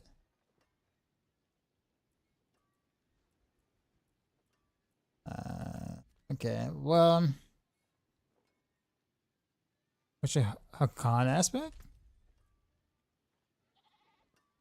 It's a multiplier. That doesn't really. I think that's separate. That's separate to Rain of Arrows though, because that's like a just a multiplier on its own. Like that shouldn't affect it. But let's actually. It does affect sheet though. I mean, we can find out. It'd be easy to find out. I have some pretty bad Rain of Arrows or pretty bad Hakan still. Hold on, 33%. I mean, maybe it does. I mean, it shouldn't, but maybe it does.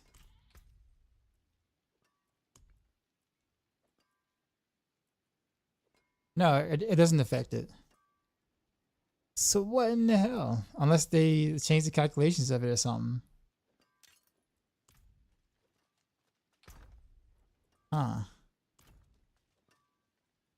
How's the Heartseeker build going? Smooth selling on T4? Yeah, T4 is really easy with Heartseeker. Once you're like pretty well geared, it's a cakewalk.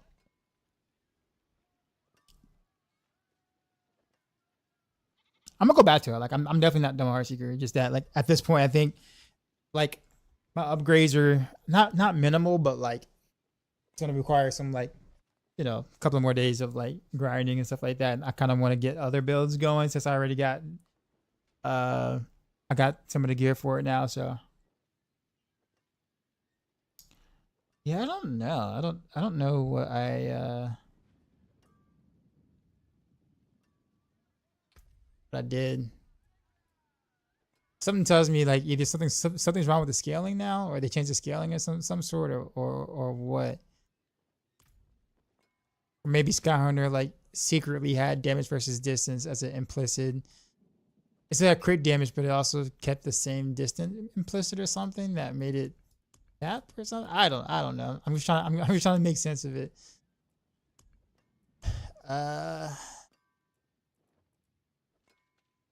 Bow wouldn't be any different. TS was so nice and gave you an Azarath.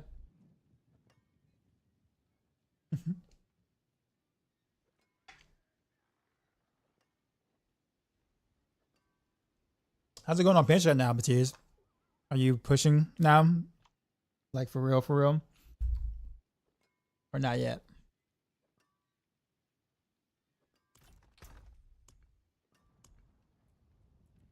I just like keyed in like a single 90 and then like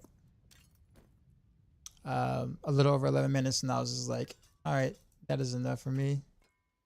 It was literally like hallway map, so I was losing like the ricochet and everything. But then it gets reminding me why I don't like doing high tier vids. The boss fight was actually like really easy, like super easy.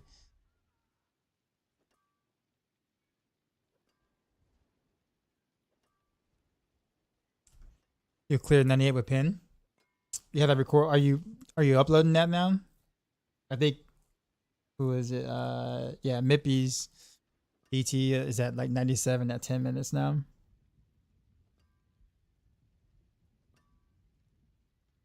That was just for farming. Farming glyphs. So what tier are you gonna like try to go for? Would you say is the easy way to farm jewelry or ring specifically? Honestly, Pit and Gamba. Yeah, pretty much.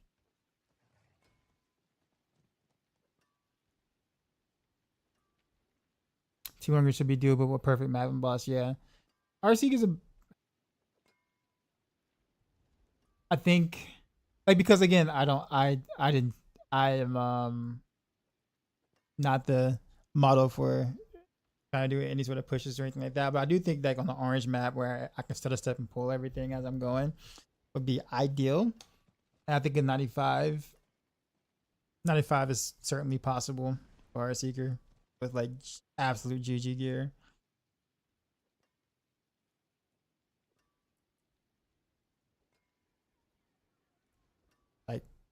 Like pushing. We're talking about like only that map. Pretty much at that point. Because like the boss fight won't take long. It's just getting there. It can be a bit tricky. There is magic in all things. Let me show you.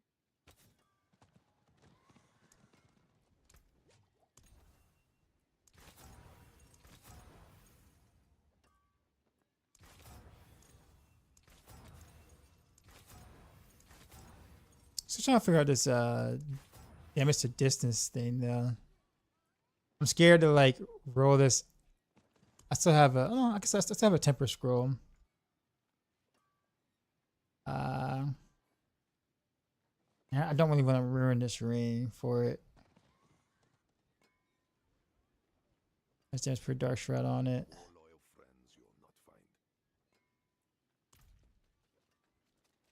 I mean, I guess I'm gonna do it.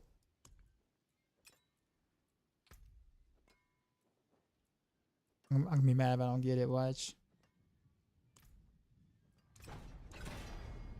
Oh, I got it. Okay. Not bad. That will cap me, I'm sure. Yeah, there it is. Still don't know why I needed a roll for that. All right. What else I need to do? Roll health on that. One thing I'm really missing here is the versatility glyph. So I have a placeholder for it right now, but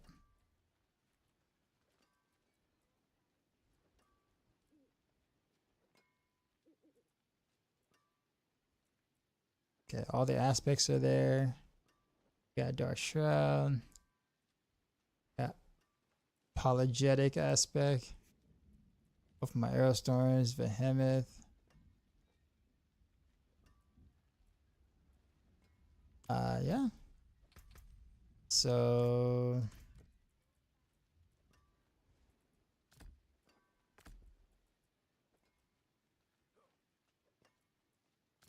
do a pin shot. Concealment.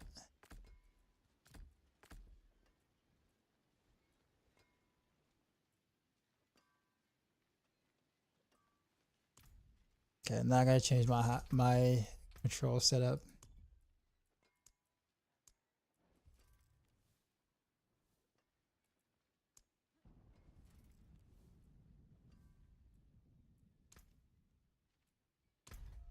Okay. Time to go into the overshad for testing the rotation.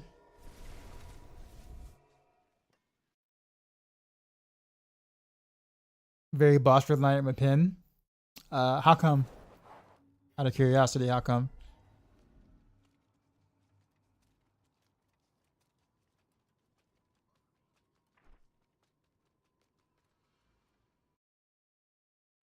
A 4G Starless is no longer item power 800. It's now legacy 540.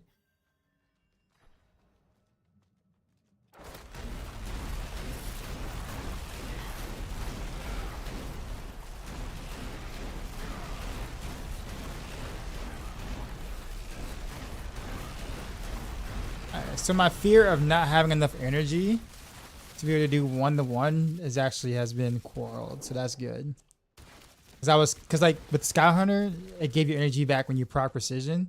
So I was like making sure I had enough energy from this and the passive to kind of be able to go back and forth.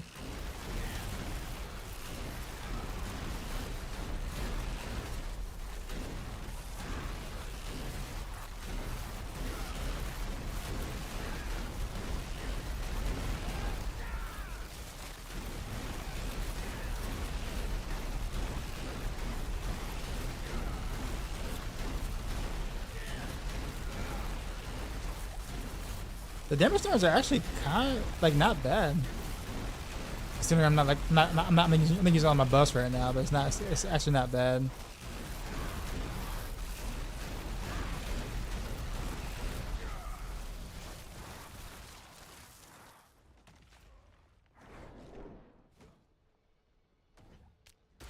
Ahukax. Oh, that's right.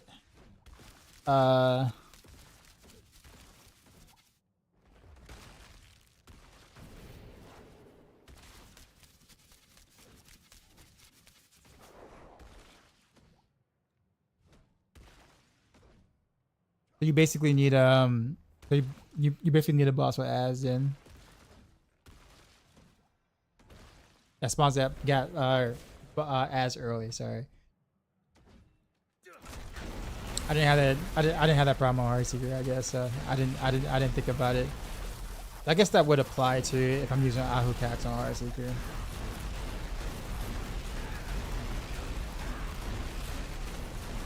Yeah, but this isn't bad. This is actually I'm actually kind of impressed that like this is actually working. Like this is literally the first time doing Victimize with this. So the Fist of Fate. Alright. Yes, not bad. Alright, well.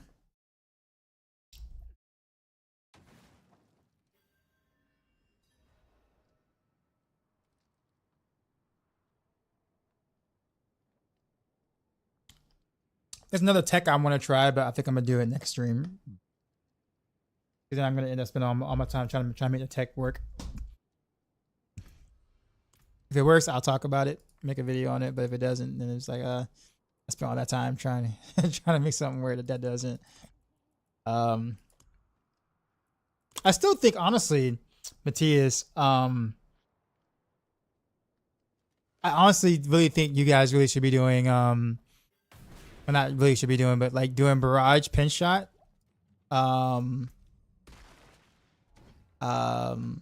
skill weave tech.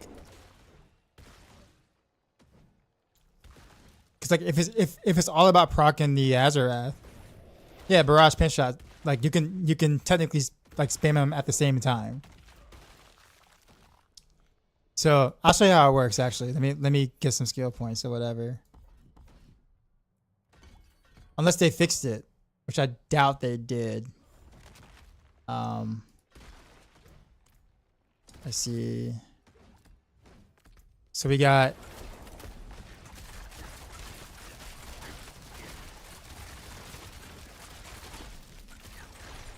okay. I don't have the energy to do it right now. I have a Starless, right? Let me get multiple dummies. I'm not built for the energy for it quite yet, but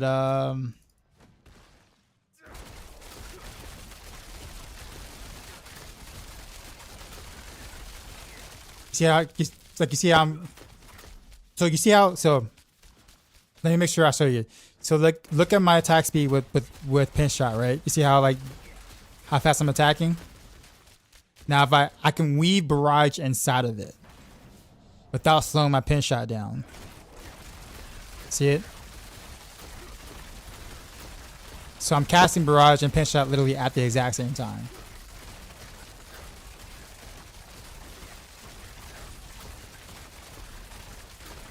And for a build that is all about procs, right? You literally can just take advantage of like another skill being weaved inside of there for more procs. So you can do barrage like that. Holding down one button and spamming the other. It's not that simple. You have to actually change your control scheme to make it work. Like it only works with shift as like 1 here, and then your normal right click as 2. I don't know what shift makes it happen. I think I did a video on this like 2 or 3 seasons ago, towards like the second half of the season, so like no one really cared at the time.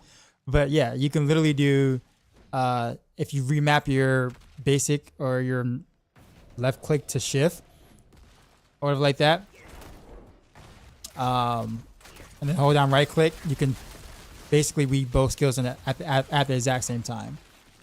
You can also do it with like certain like skills like basic attacks, so you might be able to do it with Heartseeker. I think so. No, not Heartseeker. Oh wait, let me see if I can swap them around.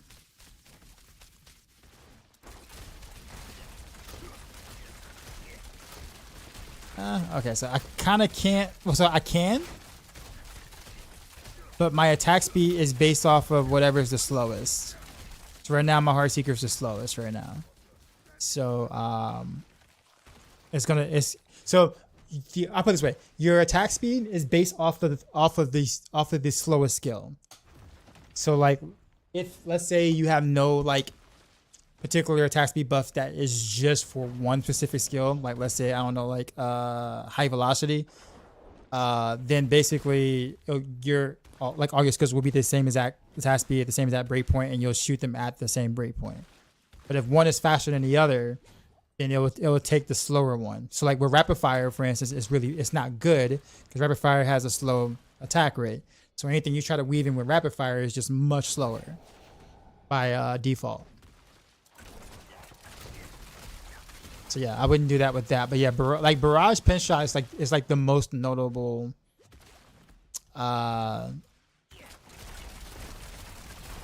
one for like the weaving part of things.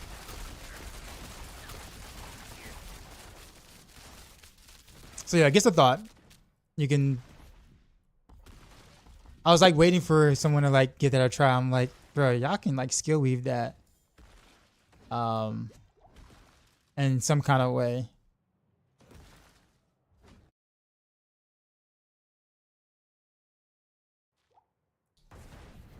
Now you probably have to like play it close though if you're gonna do a barrage, obviously because you want all the arrows to hit, obviously to try to get more procs, but. Since you're using Fist of Fate, right?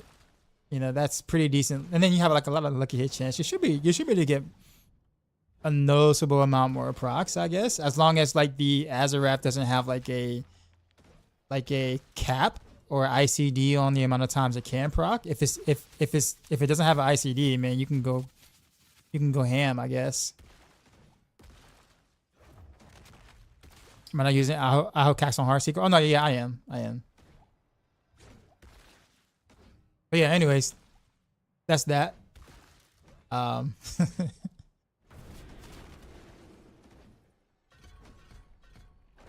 yeah, so apparently, Matthias, controller players could do this for a while. Like controller players naturally do that. Like can naturally like weave like 3 or 4 skills at the same time. But PC couldn't do it until I found out the whole shift technique by accident on like a random riff. By pure accident. And then I had to like play it back on like stream. I'm like, wait a minute. Something's not right. Something's a little crazy.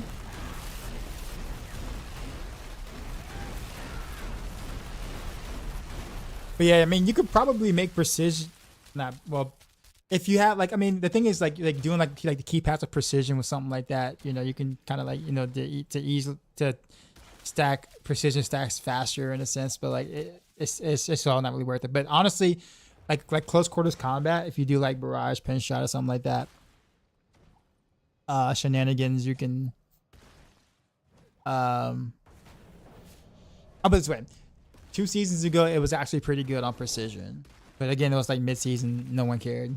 And it wasn't meta, so it was like, it kind of just fell by the wayside, but it was... Anyways, but it is, maybe you can, you know, squeeze out extra, you know, GR or 2 or something like that. See if there actually is a ICD on the amount of procs. That would be a good way to find out.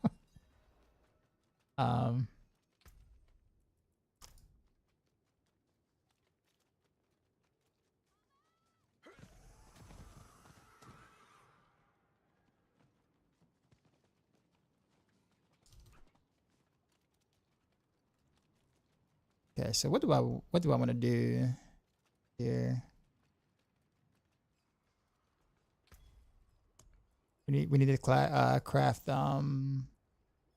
advantage elixirs now for this. I'll be here soon.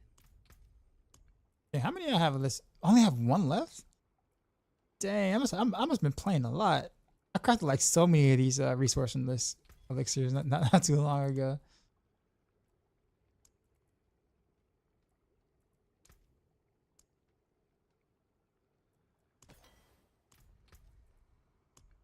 Okay, so we'll pop this. I feel like I'm missing something. I'm like always missing something. Oh, barrage in the bar. Why is barrage in the bar? What was that? Cow traps? There we go. Cool. Alright, well, I guess we just do... I guess just a pit at this point. Only real way to really test the damage now is just T4 at this point is probably obsolete with this kind of gear. Let's do a T80.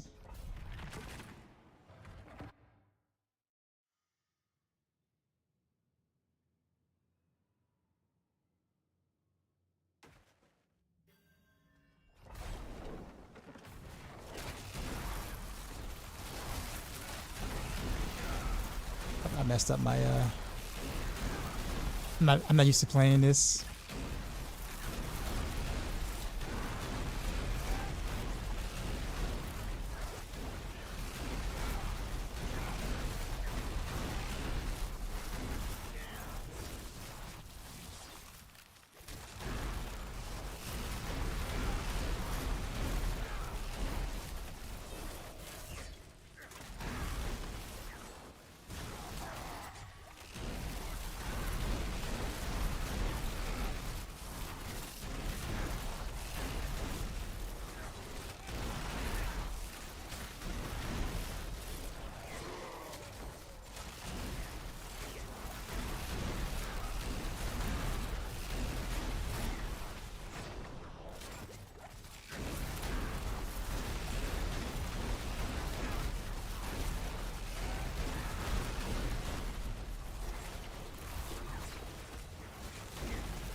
I wish there was like a way for me to like stutter step and do the 1-to-1, but there isn't, sadly.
Not bad though.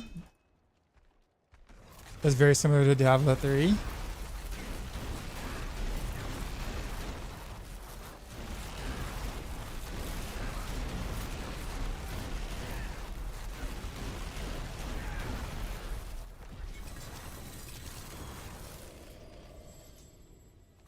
Okay.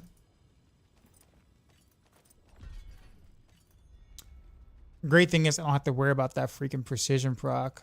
Like all my random arrows are gonna always deal damage all the time, and that's a great feeling. It's a D4, yeah. This is Diablo 4.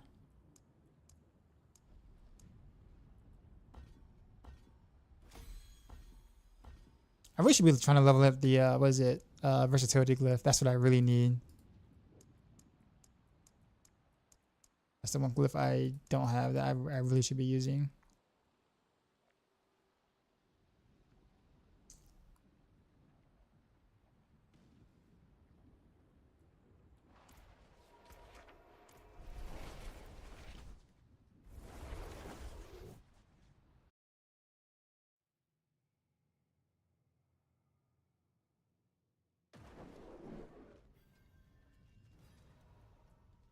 Let's just jump to you know what? Should I just YOLO and jump to the 90? Nah, let's do 85. I kind of want to level the versatility glyph first. This is my pretty poor master working all across. Still got the actually am I even capped? Wrong thing. No, I'm not capped.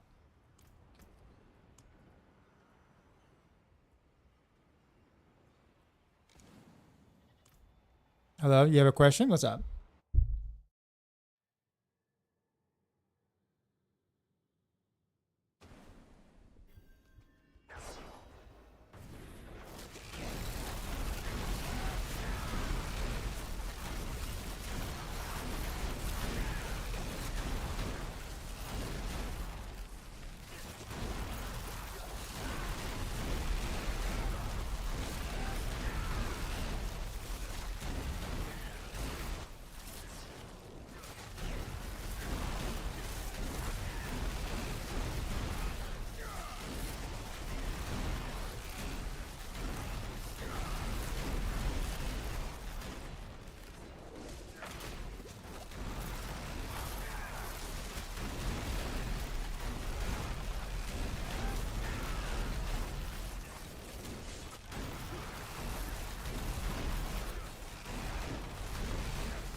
I can for surely play this more efficient. I just gotta get used to playing it again.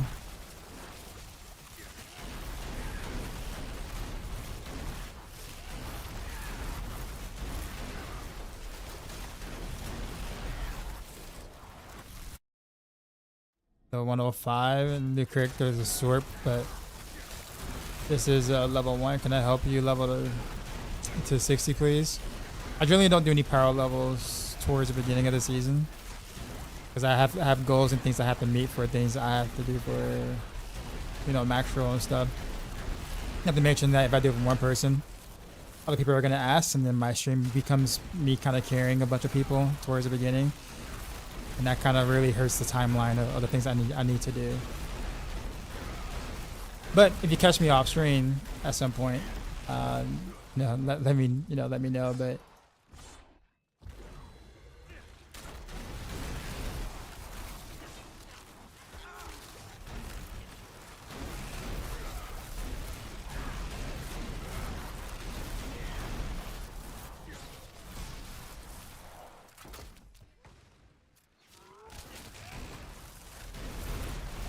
yeah, it's just a matter of like, if there's one person, sure, but like that's not how that works, right? Think of it like when you're in class, right? And it's, you know, when you're like elementary school and like someone pulled out a pack of gum, right? No, you pull out a pack of gum, right? And so your best friend asks you, hey, can I get one, right? And then you're like, okay, that's my friend. Of course I'm gonna give him one. But then people in the class saw that you gave them that piece of gum. So they asked too, hey, can I get a piece? Now you got to give everybody a piece of gum, or you feel bad for not doing so.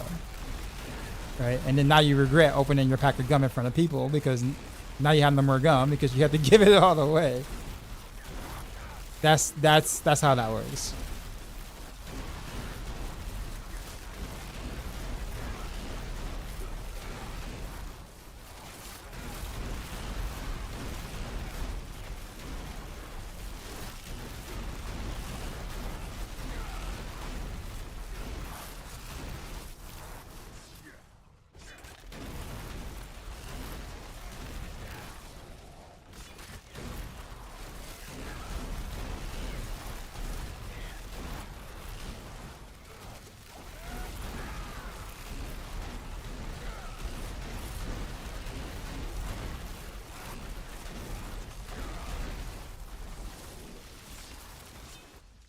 Where am I going?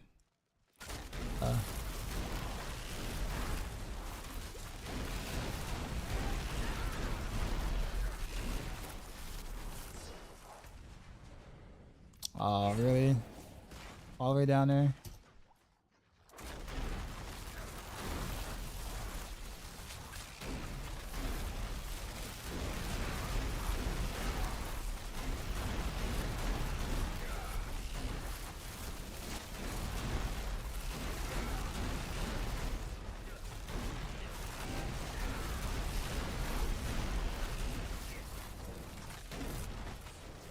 Yeah, this is such a backtrack, man.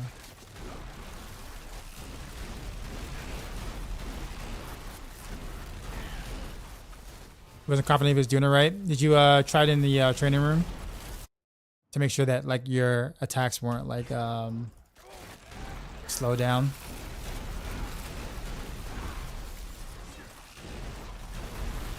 I can give you the exact configuration I have, if that helps.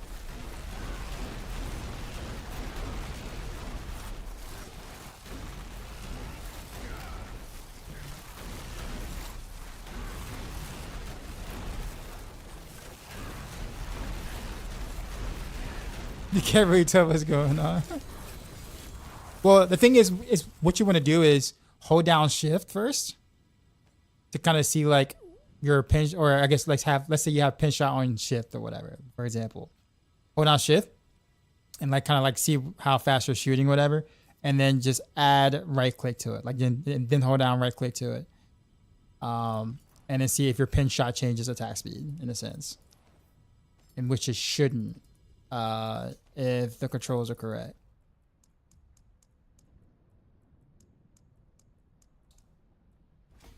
But yeah, to give you my exact, in case there's more to it than maybe I thought, I unclick this right here, the combine move right that. I disable that, push shift as my basic skill slot here.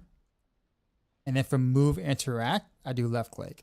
So I can still like move and interact.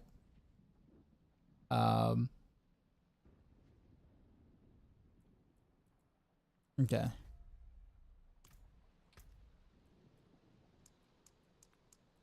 There's a versatility glyph. There it is.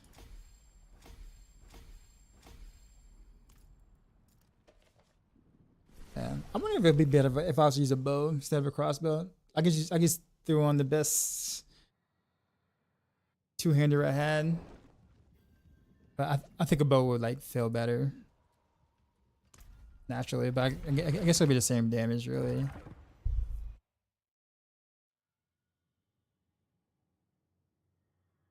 I don't really need the Fist of Fate, but I can't think of any other glove to put there, honestly.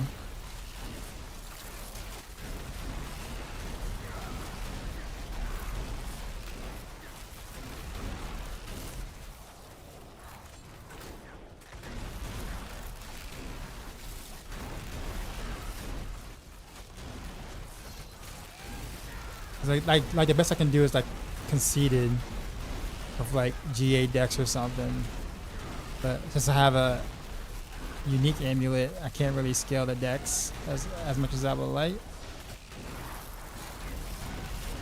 So mathematically, it should end up being worse than like Fist of Fate.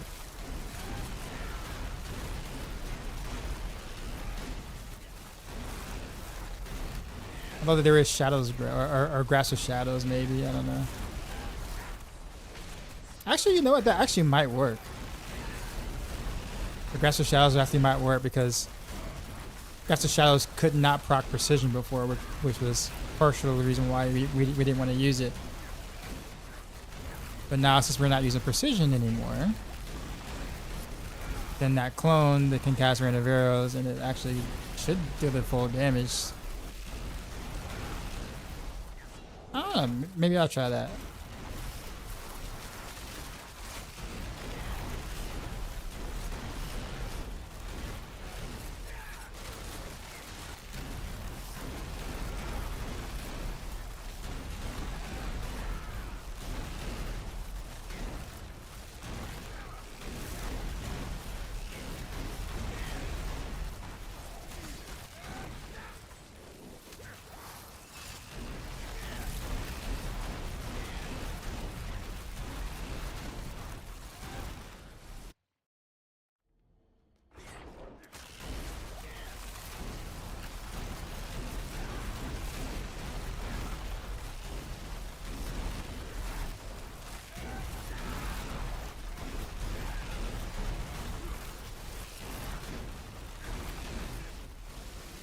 I'm just actually pretty happy that this works, because I was like, you know, because obviously, you know, there's no way to play the new Victimize with this, right? So like, in theory, it should work, right? But the fact that it actually worked out exactly how I thought it would, it's kind of cool. You take the small W's, you know.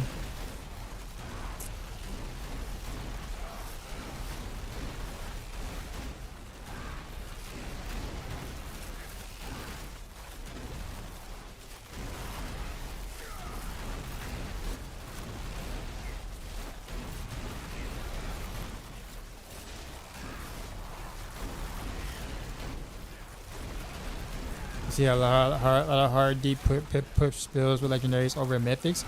That just depends on the build and the class. There's no universal rule there.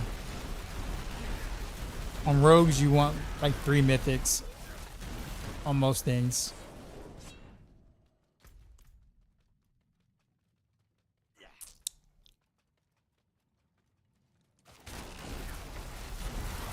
Unless it's DT, then you want just 2 mythics, I believe. To 3, which are all like uniqued out though.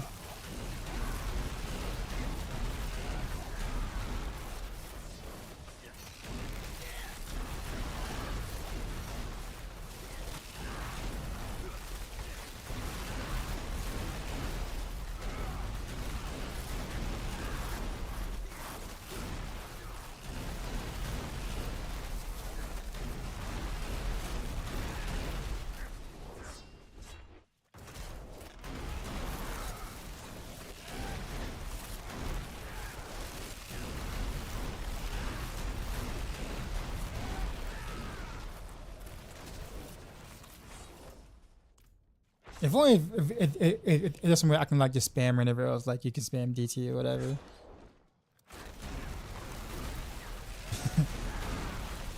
They won't give Rain of Arrows the ability to do that, but they'll let DT do it. Kind of crazy when you think about it.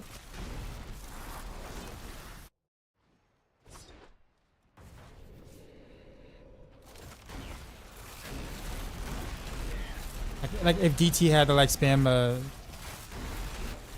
core skill in between his attacks, it's like, you know, like that's like 5 pit tiers they lose. Which would ironically probably be on the same level as Rain. Or Rain would have to be a little stronger at that point.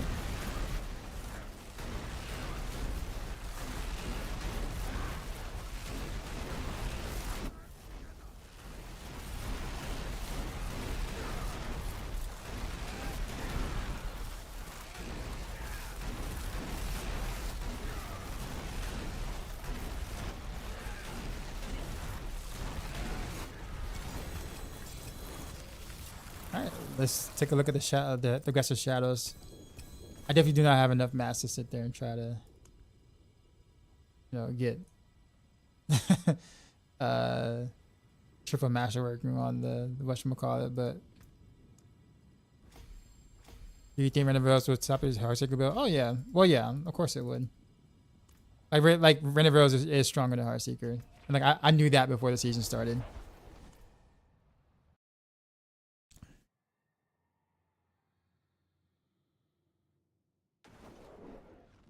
I say Renovaros probably like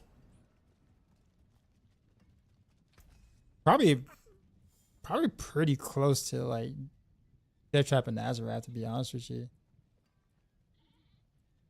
Like maybe like 2 tiers below, maybe. But it's still early to tell because this is like what I just put together is in its infant stages. I haven't like played around with different stuff and proper masterworks and all that jazz. My Paragon is not correct. I'm missing the proper glyph. This glove might not even be worth it at all. We're about to find out. So there's still a lot of things that needs to go into this.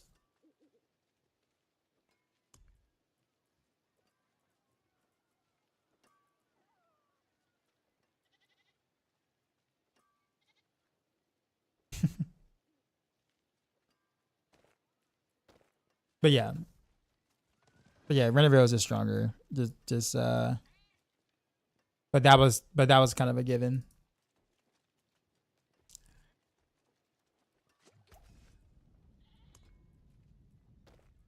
I do think Heartseeker is a little more fun to play though, to be quite honest.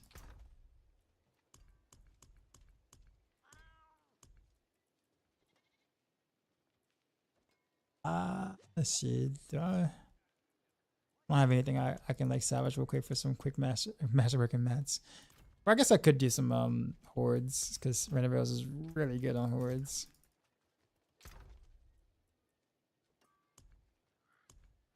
Yeah, we'll do some hordes for some masterworking mats. Although the strong ones are probably faster though, but I can definitely use some scrolls too. So just coming up with excuses to be able to just do it in front of hordes.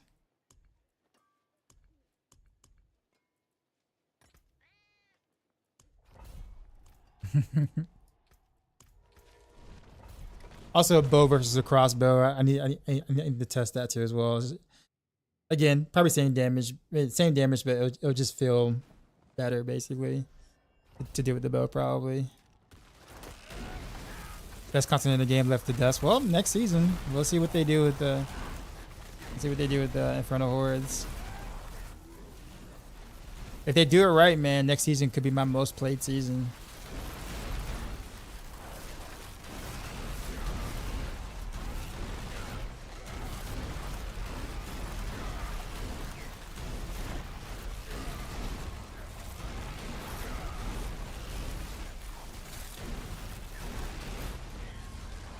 Oh, whoops. Wrong button.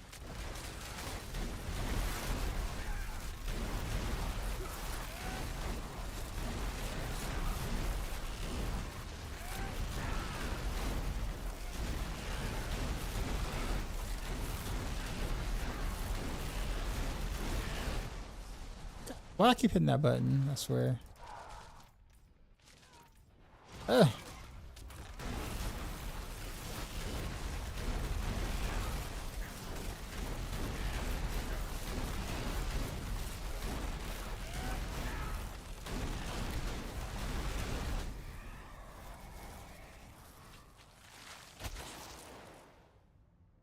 Oh, these are bad.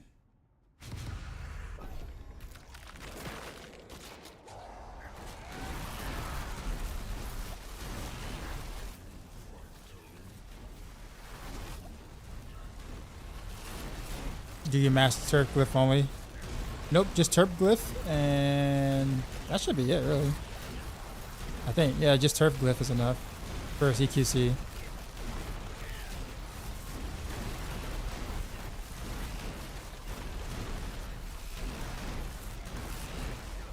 Oh, it's not? 2 daggers too, or Or one dagger.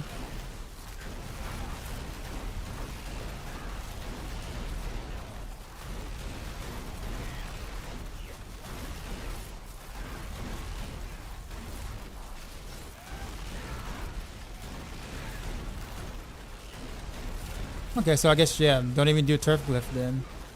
Just do one dagger and then pick up some close damage from the dance board. But I don't want a dagger.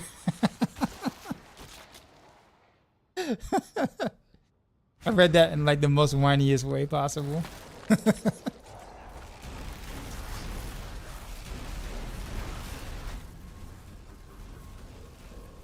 Alright, so I guess roll close damage somewhere and be done with it.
All these are so bad. Those boons.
God, this is so bad. All these boons, absolutely trash.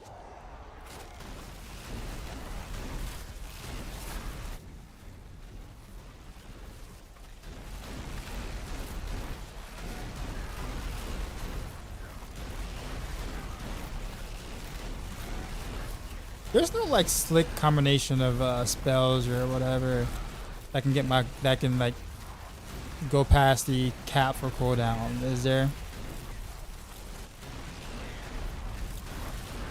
I still can't think of anything that will allow me to be able to spam random arrows though without a core skill. I doubt it.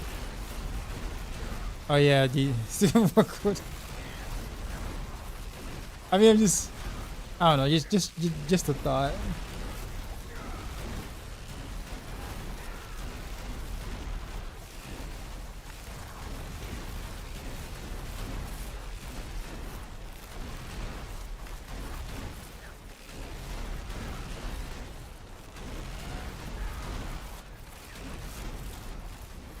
Yeah, I guess the idea is like, cause like at one point in one PT like PTR season 8, I was able to oh now you want to give me that thing? I was able to literally just hold down right click on random arrows and spam it because of like one of the boss powers that they end up nerfing later on. But I didn't see anything this season that would allow me to even remotely do something like that.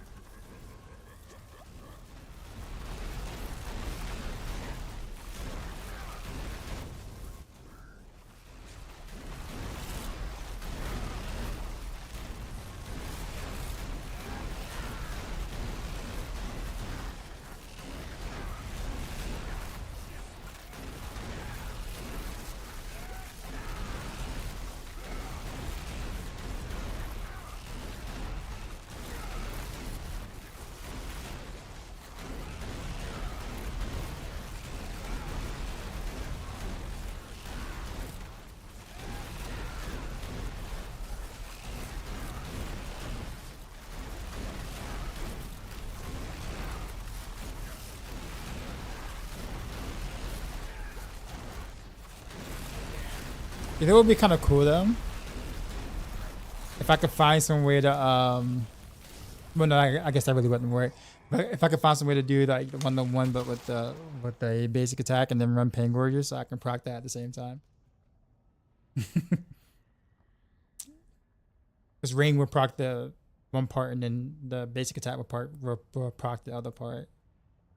But there's no like way to like 1-to-1 it. I can't spend enough resource to do it. Even with Cow or Crown and Guard or whatever. Bro, all these boons are absolute trash. One of the worst of all time. Flicker step. So cast Renaville, step, evade through, cast, evade through, cast, evade through.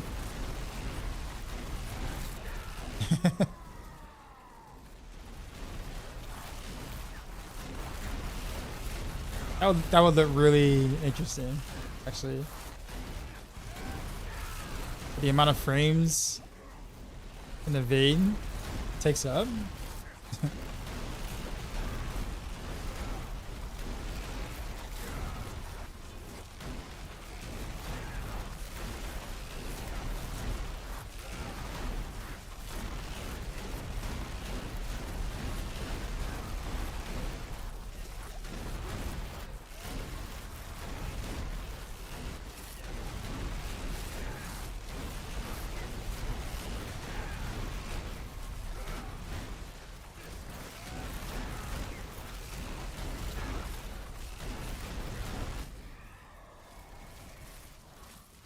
Actually, I just realized something. Doesn't Crown should work with this, right? It's just I spent all my energy anyway, so wouldn't Crown actually be a little bit better here? It's a better multiplier, and like it shouldn't affect anything.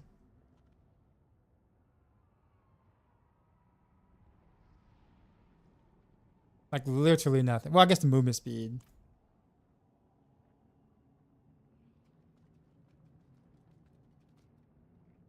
I guess it was like speed farming probably.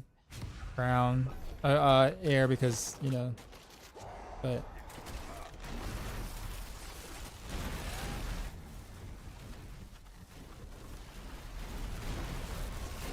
Crown best helmet of the game.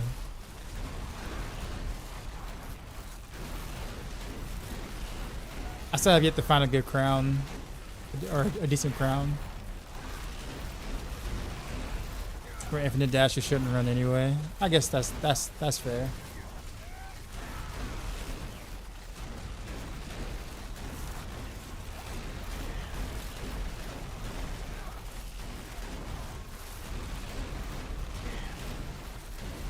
I wonder if I'll be crit chance cap though. Without air.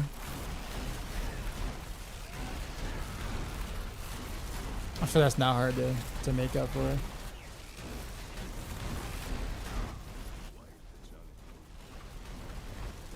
I do think that I am excited about Grass of Shadows because now it doesn't matter that it can whether it procs precision or not because I'm not running precision anymore, so it should deal full damage when it actually chooses to throw a rain.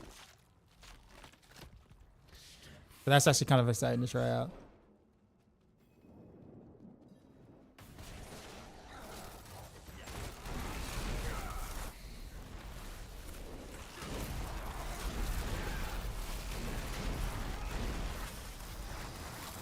Oh, my elixir ran out.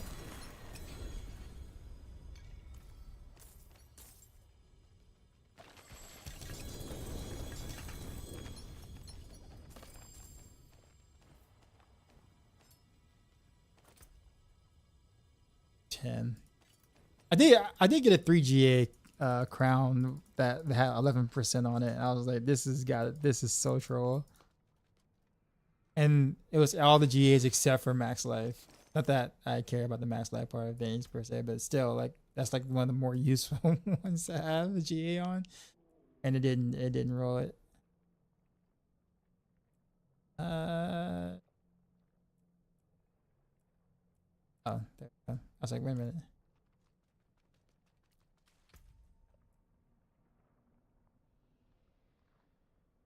How much did I have before?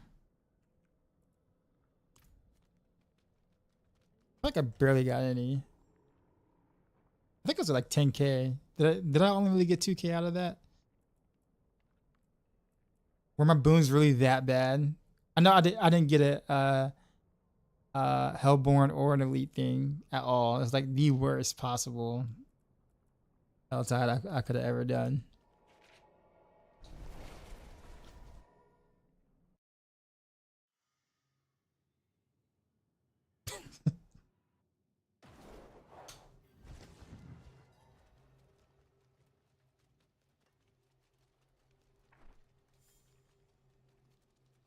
It is done.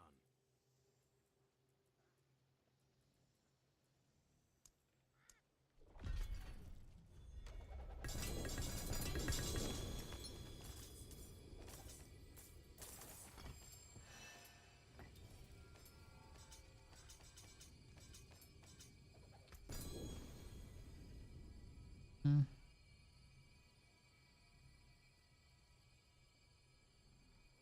Nothing. Whatever. I'm gonna just go for it. I forge more than horseshoes and nails. Maybe we'll get lucky. You need. My hammer sings on your return.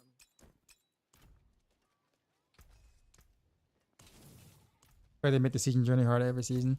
Well, the thing is that the whatchamacallit shouldn't have such a low drop rate to begin with. Like the Arcana spells or whatever, the drop rate was like really low for like no apparent reason. So they did a hotfix buff to it. Are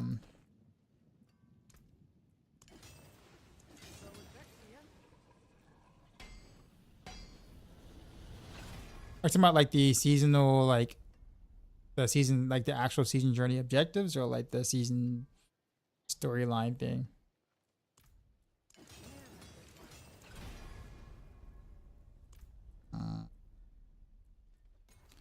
I'll reset. I don't think I have enough. I'm gonna have enough to kind of like keep trying for like a double crit on the marksman and cut those skills.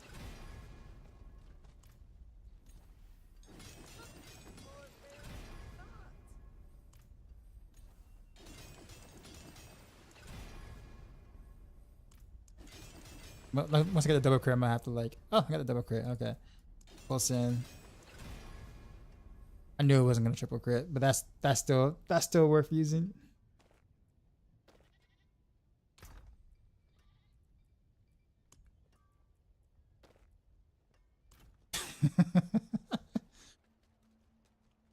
All right, what were we doing before 85? We'll use 85 as a testing ground.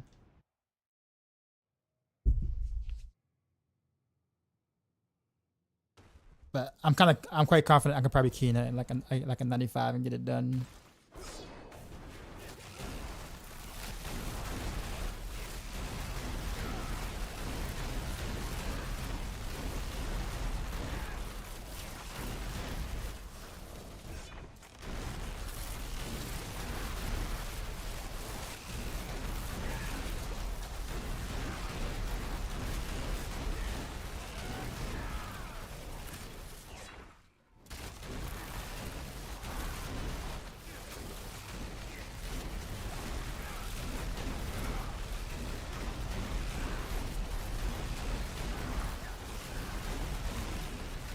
This feels better, except that, whatever that was, something blew up in my face.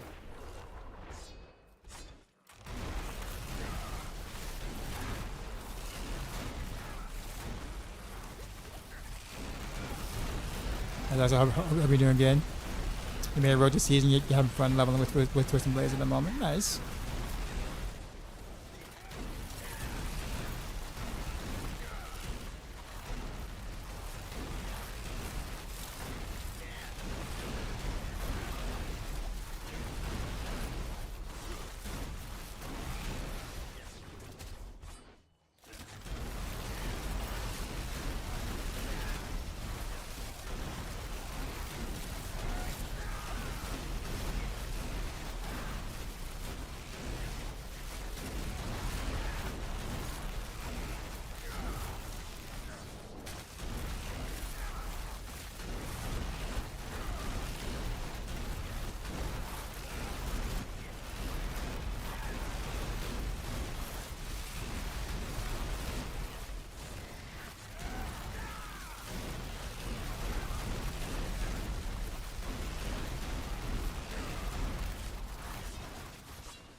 I was just feeling like a little janky to me. I gotta get used to playing this. It's after playing Heartseeker.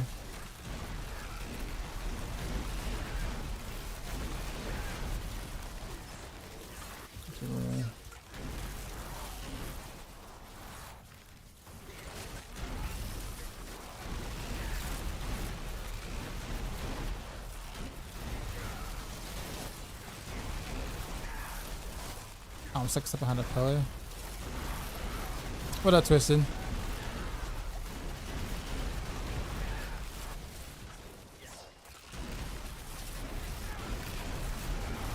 Yeah, grass definitely makes a lot more sense with this. I gotta go all the way back. This is a build parallel to your guide. Oh, was it? Port changes. Oh no, I'm sorry. This is random rails now. I just put this together like about an hour ago. I don't have the build link in chat, but if you go to maxroll.gg, random rails endgame, this is it's basically what I'm playing right now.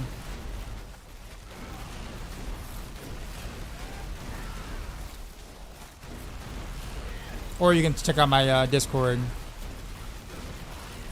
I have the planners in there too. That was a hybrid. Oh no, this is I'm just using pin shot to spend the energy. It doesn't really matter which skill you really use. Pin shot, barrage. That doesn't matter.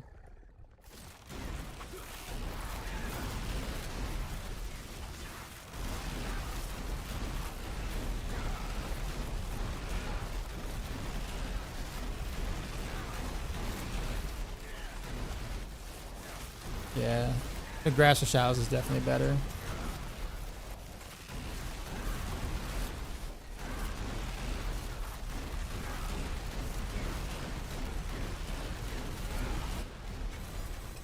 I just had that one dev that was embarrassing. Remember the server slam or whatever maybe bit. I tried to run it for the first time. It was so badass. I kind of wish there was like, I will say it feels a lot better to playing it with Victimize feels so much better than playing it with like Precision.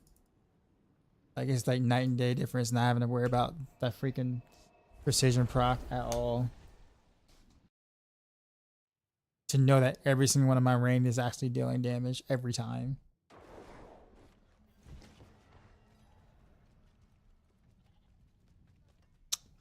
Like that feels good.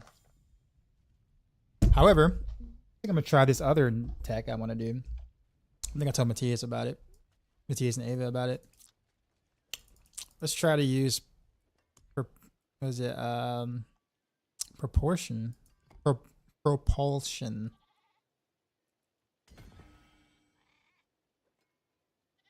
Where can you find this build? Maxroll.gg. I'll link it. I've seen people asking. Let's see.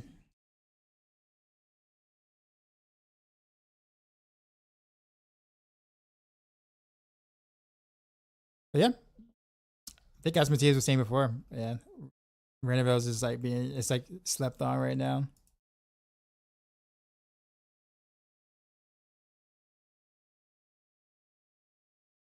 Probably the closest Rogue's builds has been to each other in like a while. Relative.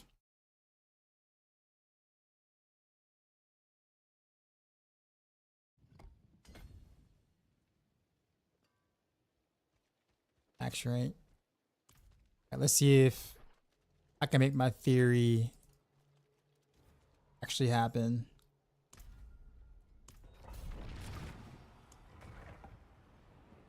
Because if this technically it should work. Like it does work. It's just a matter of like, can I get it to actually apply inside an actual scenario? The title says Victimize Heartseeker. Okay. Now read the whole title.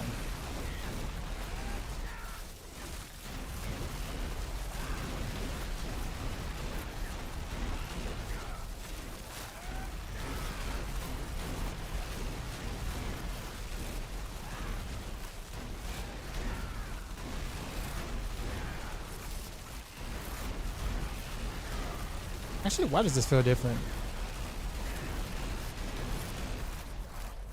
Huh. That was weird.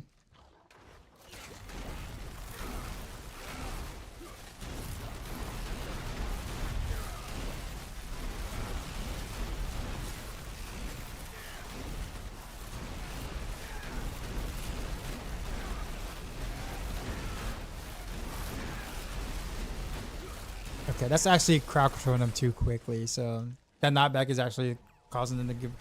It kind of stop up way too fast. Raven with the sub, appreciate you, man.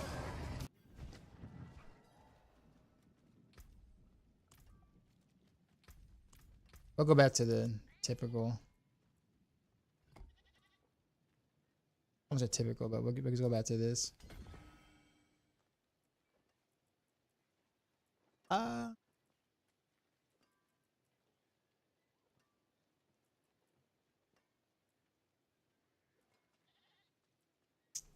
Where's my bottle and win?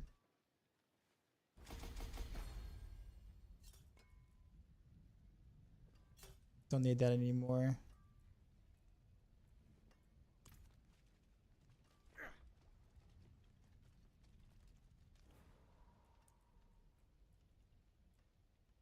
Oh, we'll go ahead and jump to 93. Just cause. See if I can do it without having a decent map or an okay map. We'll try the shitty map.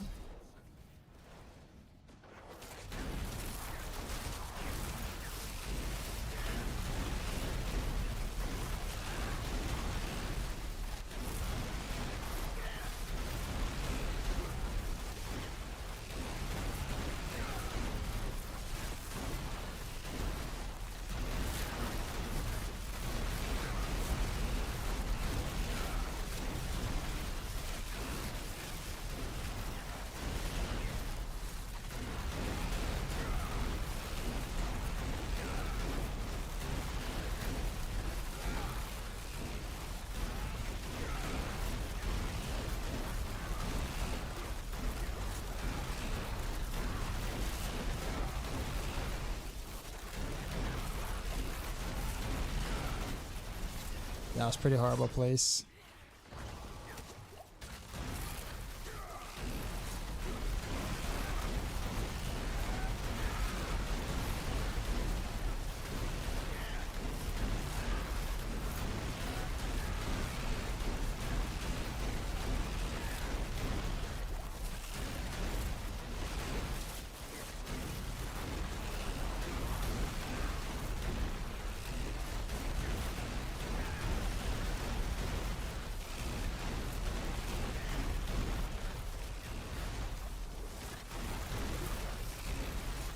I can't drag anything, so I'm just like having to wait for him to die. That level of Dancing Knives? Nope. I don't like Dancing Knives at all. I level with Heartseeker. It's fun.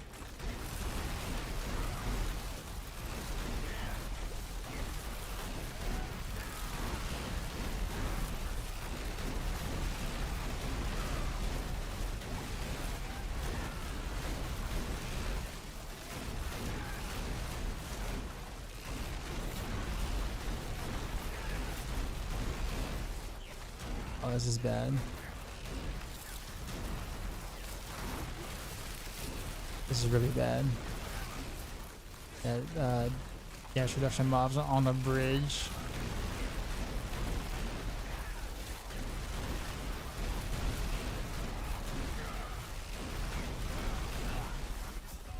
Ow. Dead. Maybe I need a slightly better map than that. I was being too ambitious. Might actually revisit TB Poison later. Get an estimate to see where it lands push wise. We have it calculated out, I think. Was it about 5 tiers below Azarath? I believe. So it'd be nice to see it like actually played by somebody. You just so you can blast into 6 a.m.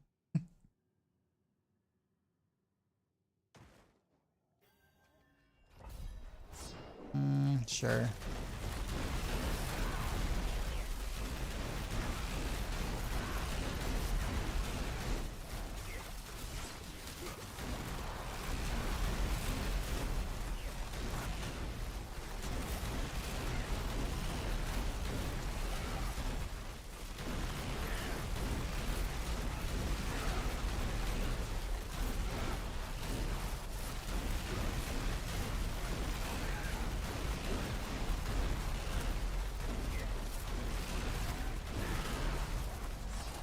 Actually, I might have forgotten to try to cap my all-res, so I might need to check that real quick. There we go.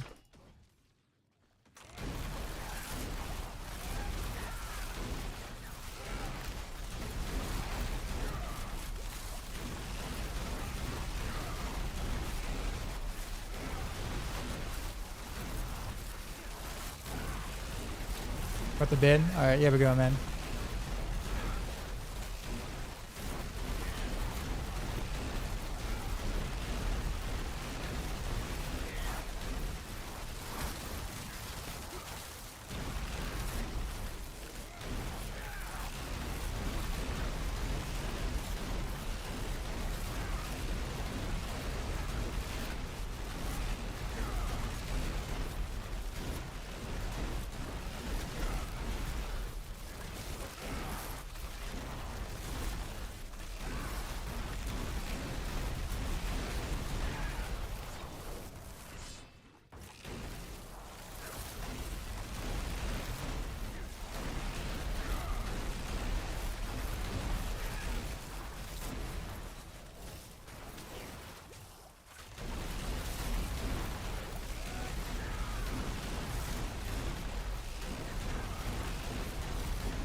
No, damage reduction lost over there. No. We had to get involved, didn't you?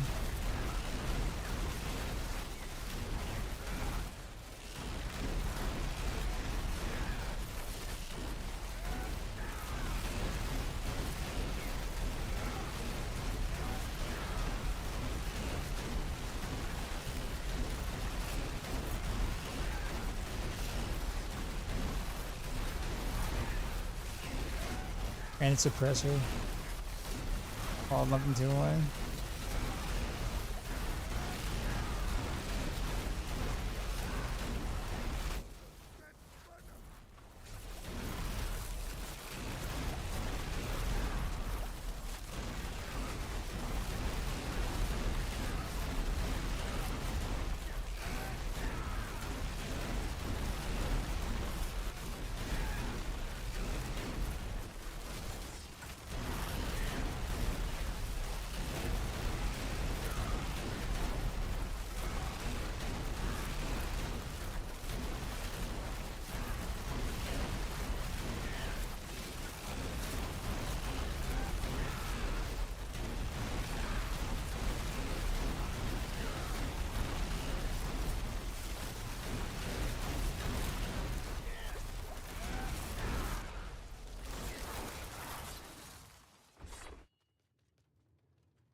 That's so far away. Some more damage reduction logs.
all the way in the back.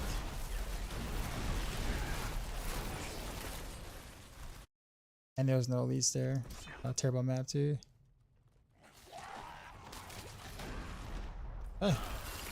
I hate hitting the wrong button there.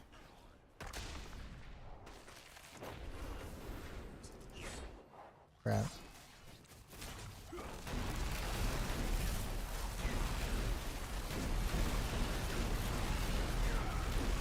That 30 seconds might cost me.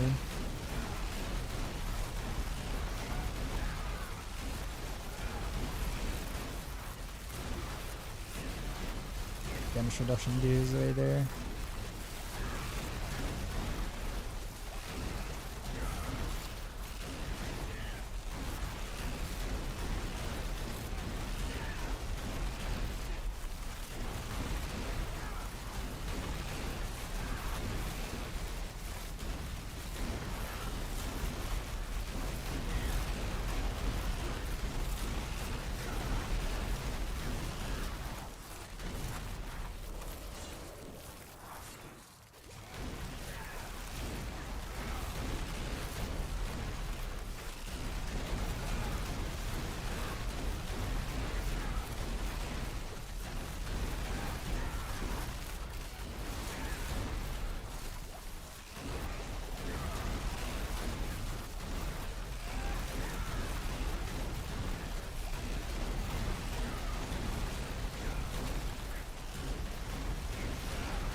This is like almost worst case scenario maps and mobs, honestly. Or near worst case scenario. Have remember at least been fixing D4? No. Nope, still a problem.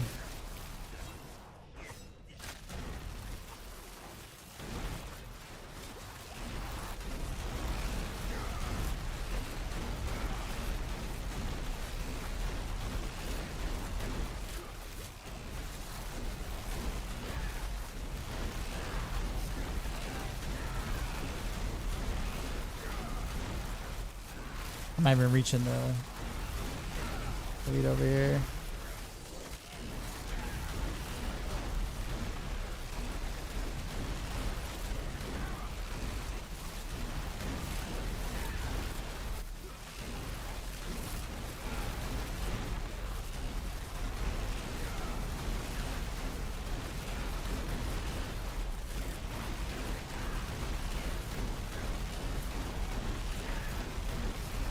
I think there's one guy over there. Is that just him by himself? It is. I can't really drag him around these corners.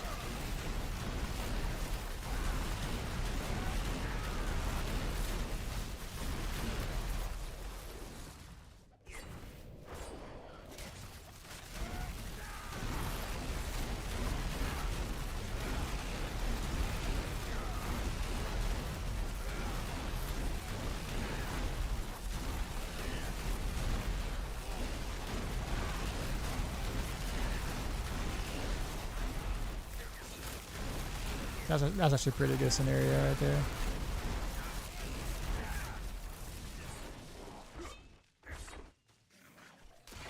Come on, it's gonna be another.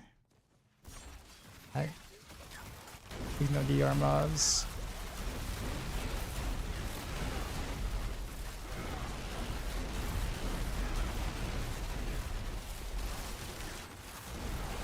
Spoke too soon.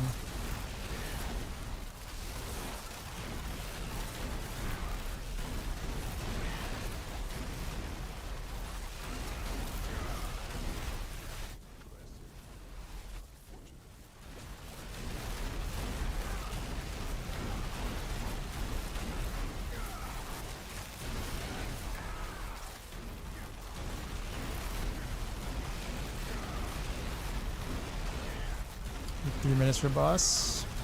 Might be enough, I don't know. Sad that I died earlier though on that thing. Wasted so much time.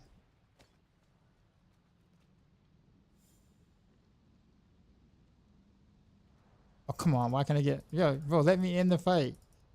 Are you serious? Okay, what's going on? Why can I okay. A whole 20 seconds wasted trying to get in. Wow.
That was just a terrible run all the way through maps mob type.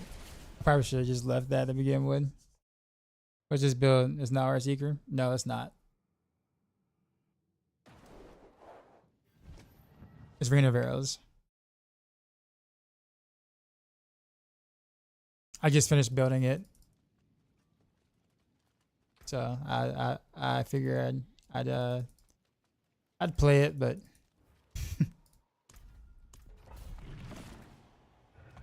God, I really don't want to be trying to like find a decent map for just a 93. It's really not that high.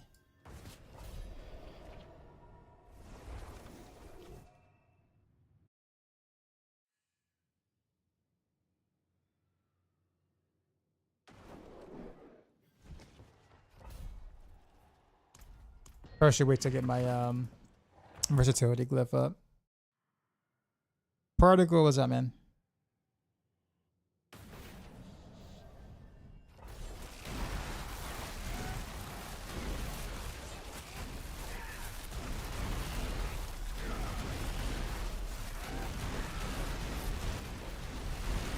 The DR models are way in the back.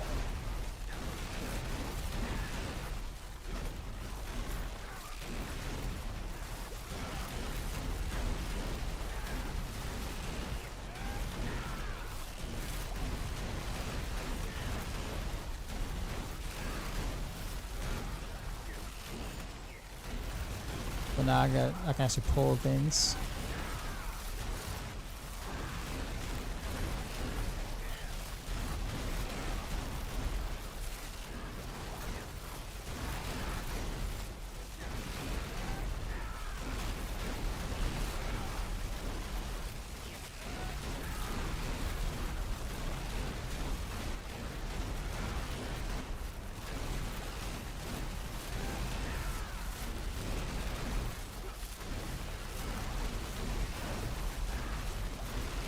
I think this build compares to Azurath Pinchon. Hard to say, honestly. Maybe like 2 tiers below.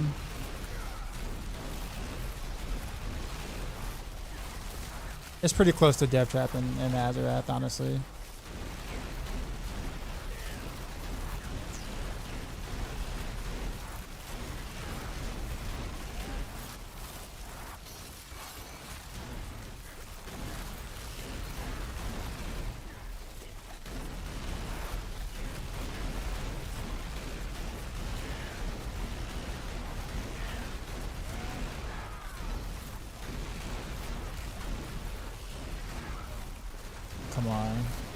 Probably should have dragged him, but I thought he was gonna die faster. They play Heartseeker. No, this is Rain of Arrows.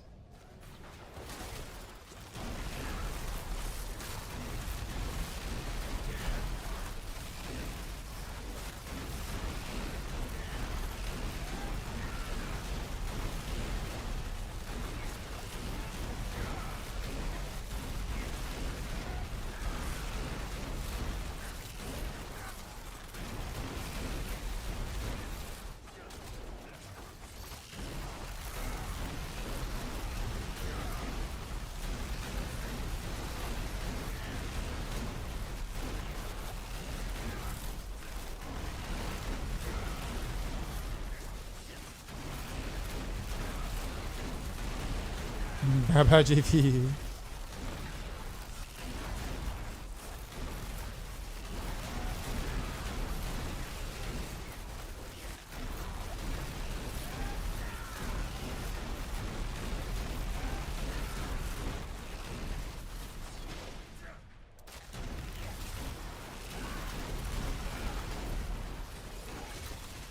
Wow. Got that damaged.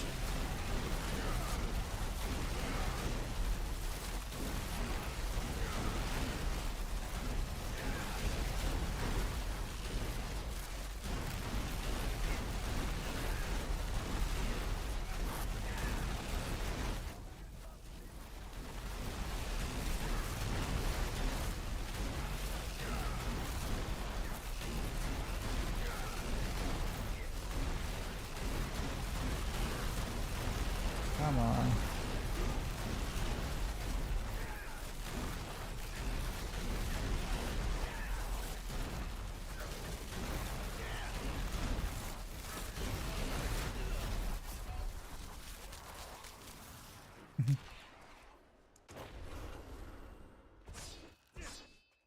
Where's my body at? It's over there.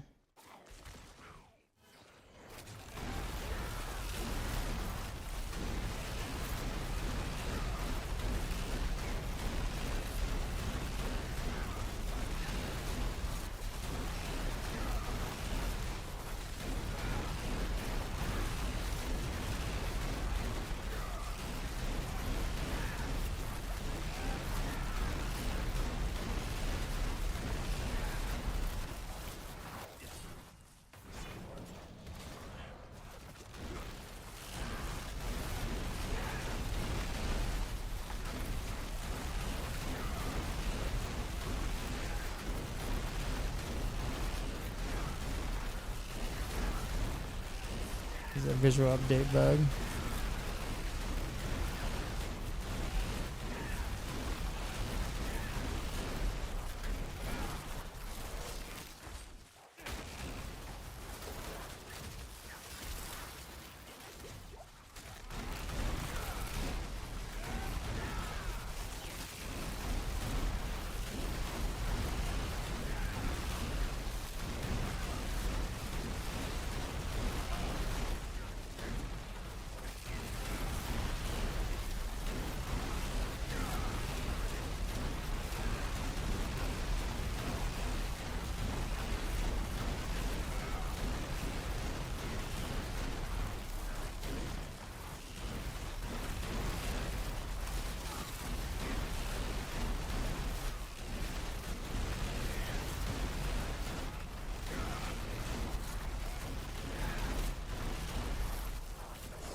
That's why I'm killing before the DRs come and ruin my day.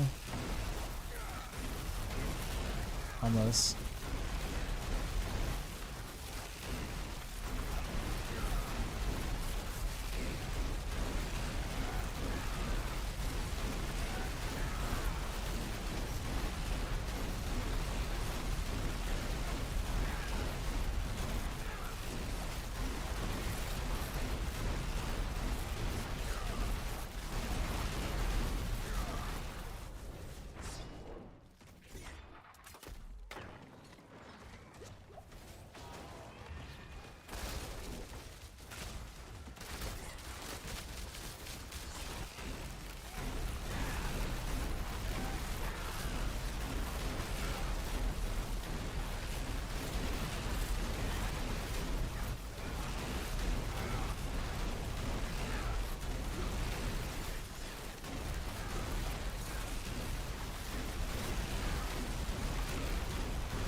Why'd I just stand there?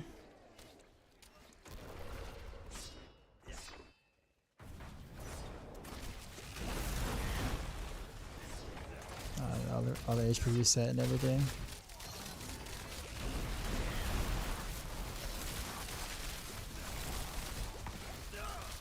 I couldn't move. Alright, that's over. Guess I'll wait until I get like proper gear for this since I just put this together. What is a broken build this season? I don't think there. Well, I don't know if there is like a broken build this season. There are good builds, like builds that are like good but like broken. As in like one build that's like way ahead of the others. Like nah, we don't actually have that this season.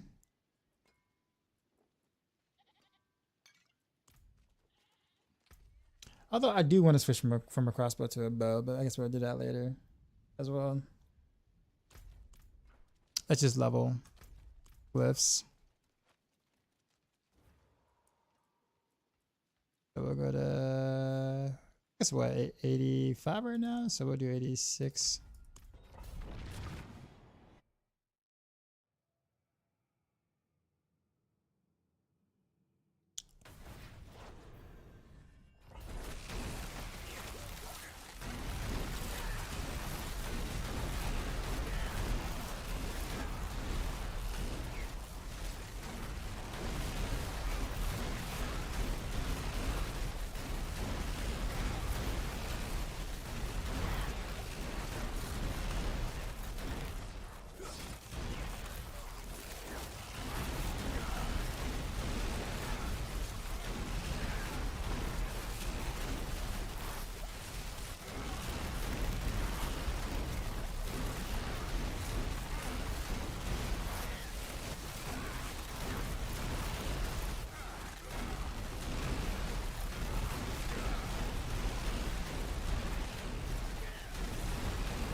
There we go.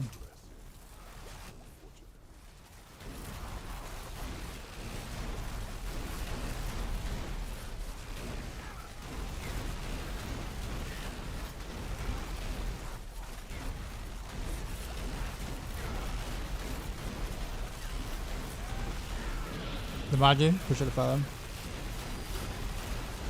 Heartseeker guy on Maxroll, actually yes. I update it every season on Maxroll. Do exclamation mark builds.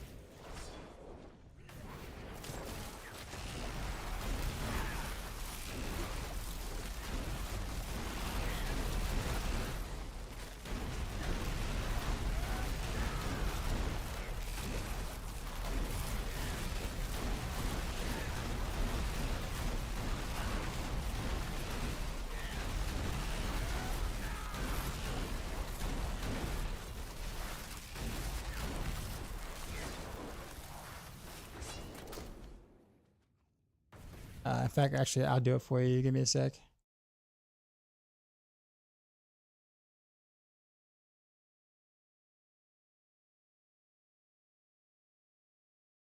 Oh, that didn't work.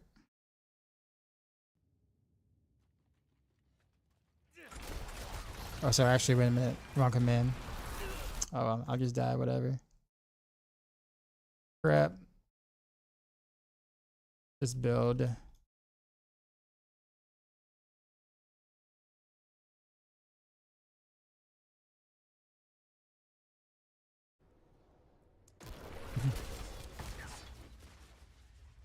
Wow, I lost a lot of time doing that.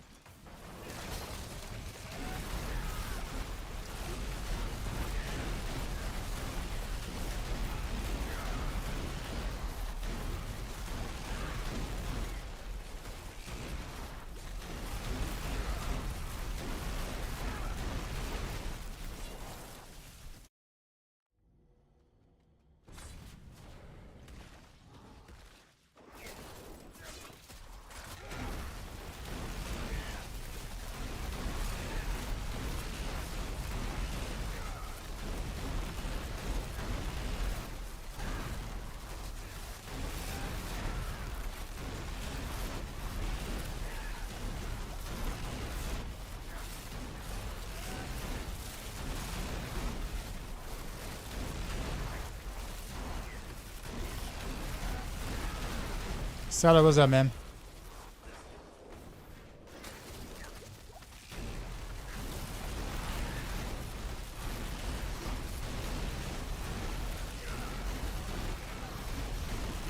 For the TB, doing way more single target damage. Yeah. You lose the AoE, of course.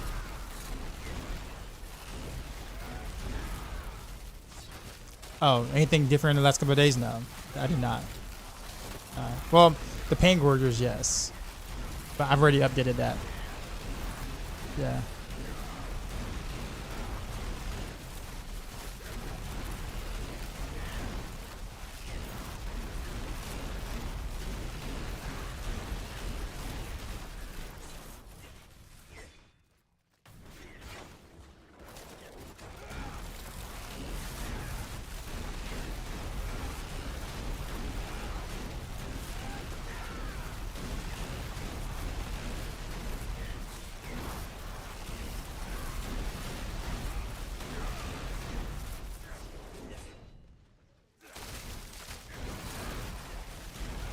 I do want to try one more thing though after this. I do want to see how the Fist of Fate feels. That'd be a great test between the Fist of Fate and Grass of Shadow. Although I'm pretty sure the Grass of Shadows is better.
I really do need to level this versatility glyph.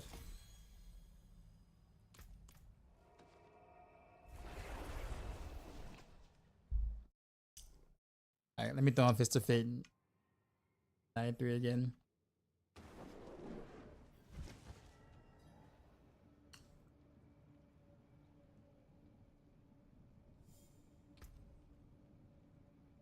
So probably should start getting picking up some more health again now.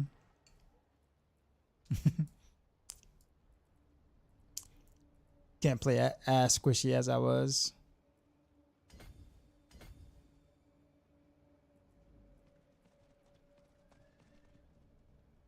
Can you borrow this sword? Weren't you the one that was gonna lend me swords?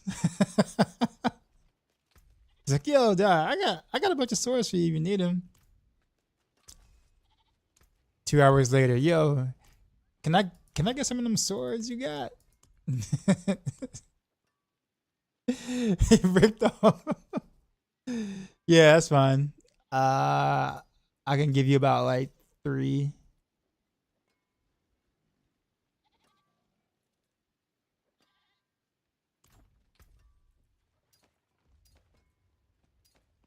I mean, it's much just like GA Dex, basically, right?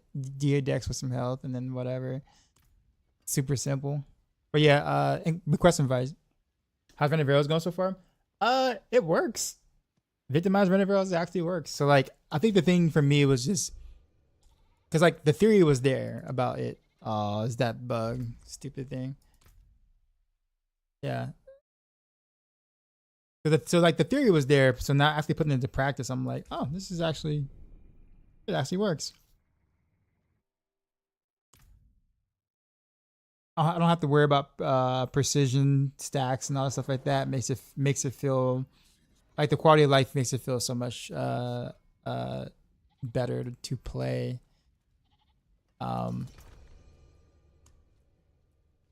Now, like obviously, like I just put this together, so like my gear is kind of like scuff-ish.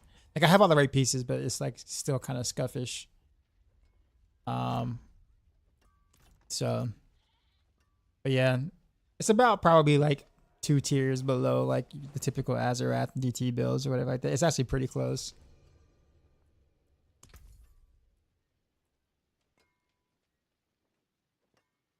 But there's probably nothing that you can. Oh, this one's account bound. Ah, boo.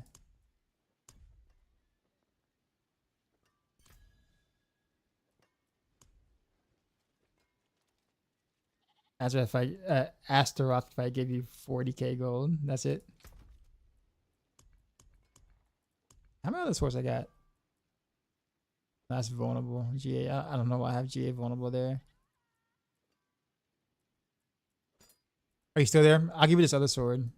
I don't think it's gonna count down. No, it's not.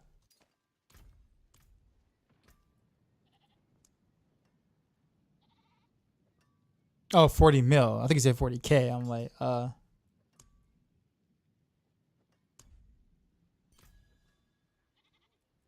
yeah, so the cool thing, Picha, is that the clone from the Grasp of Shadow now makes sense, because before before the reason why we didn't too much like it was because it couldn't proc precision, or it wasn't getting the precision damage, right? But that's no longer the case. We don't care about that. Since the Victimize thing is like a very generalized buff, the clone should be getting that damage. That's also kind of nice. Now you're back and forth between whether the Fist of Fate or the Grasp of Shadows is better.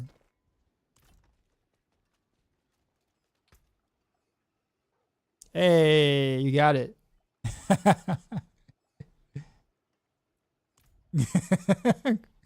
Eric, what's up, man? Extra clone does extra hits too. Yeah, I've been running the Grasp of Shadows for like a little bit, for like a little while now. But I'm still kind of, like I said, this is like real fresh still. You slid some gold in there, did you? I honestly wasn't paying attention. Yeah, you did. Okay, like a bill, like a 1.5 billion for 3 swords. I'll take.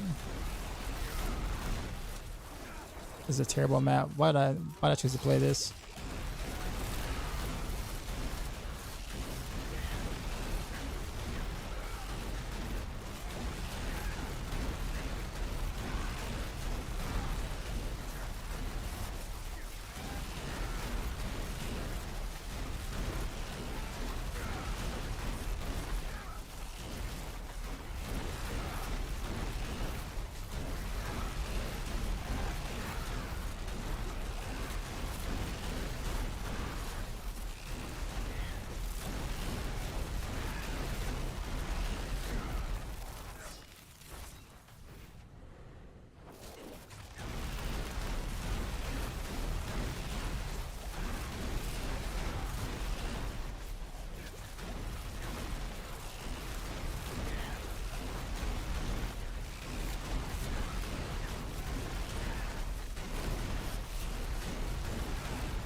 Yeah, let's go about that Grasp of Shadows. I know it's a shitty map too, but I can tell a difference. I don't know how you guys do it, man. Like those who like actually play like high tier piss on like I don't say regular basis, but like often for pushing or whatever. I do not know how you guys. I don't know how you have fun with it. It is not fun. I feel like I'm not doing anything. Like I'm just I feel like I'm literally just waiting for the mobs to die after like they're gathered, and just hope they don't like nix me during that time frame. Like I die Like when I die, it's because I stop paying attention because I'm literally just sitting there, just holding down the button until until finna die. And it's like, oh yeah, I forgot to move. I was standing for like 30 seconds and I forgot to move. I don't know. I don't know that it's rough for me. Fun factor wise, it just seems a bit rough.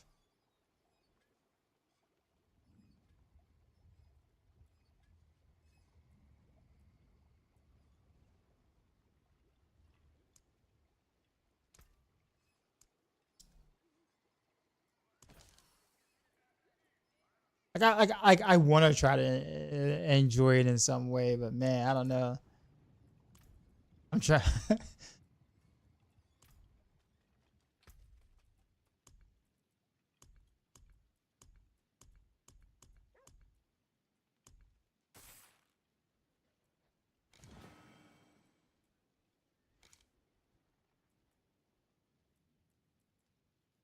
Yeah, I'm not like pimped out yet. I guess you could say on. I'm still using my Heartseeker pants, by the way.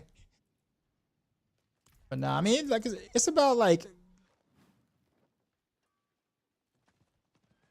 I would see Renderville's probably hitting like a 97 with like perfect gear and like a good map, somewhere around that range. Not a 100, I don't think, unless you can like find some way to still do like precision. Renderville's and like have a perfect rotation where you never mess up, so the buff is a little bit better. Outside of that, I don't see it. To get to 100. I think I'd rather push piss than subject myself inside ladder boss rooms. Well, I guess once you got your mythics right, like do you even bother to boss anymore at that point? Like I don't see myself bossing unless my friends want to. I guess at this point, for me, that is.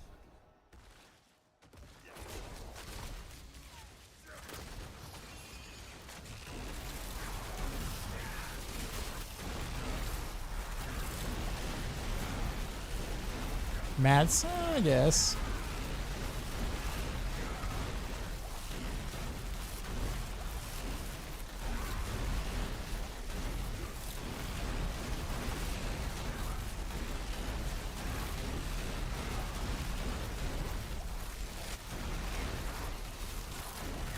Bro, these little chain things gotta go, man.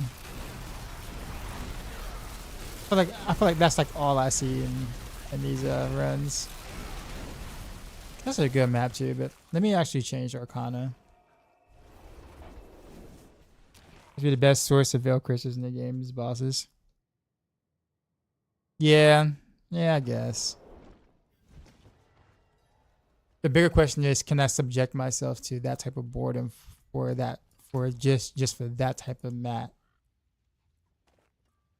Or would I rather run other things that would be obviously less efficient, but probably more fun.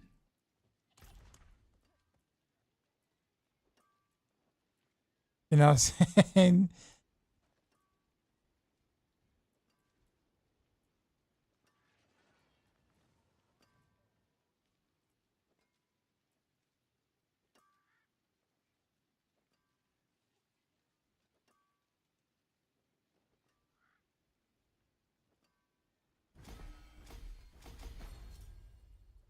Figure this out for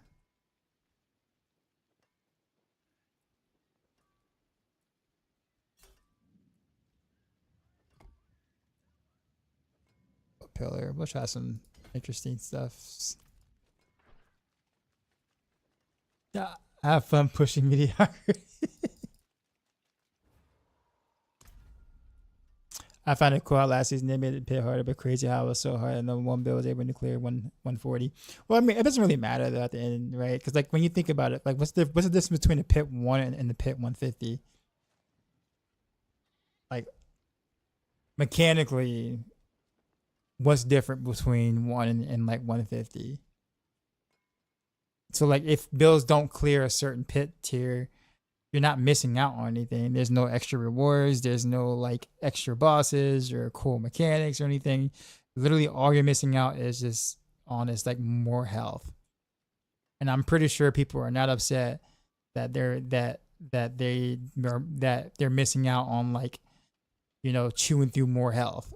It's like, oh man, I really wanted to chew through, like, you know, 1 and 37 zeros worth of health bar. Like, I don't think that's what people were excited to miss out on, right? Like I said, like if pit 130, 140, and 150 offer different mechanics, and we can't reach it because Bill's not strong enough, then that's definitely a point to be made, right? At that point, it's like, oh, okay, yeah, sure, I can, you know, that's, but nah, man, like,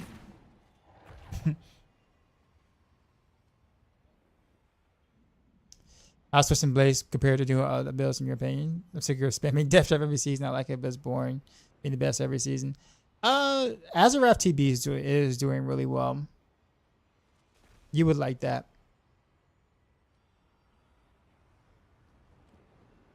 Or better loot. Yeah, something, you know, but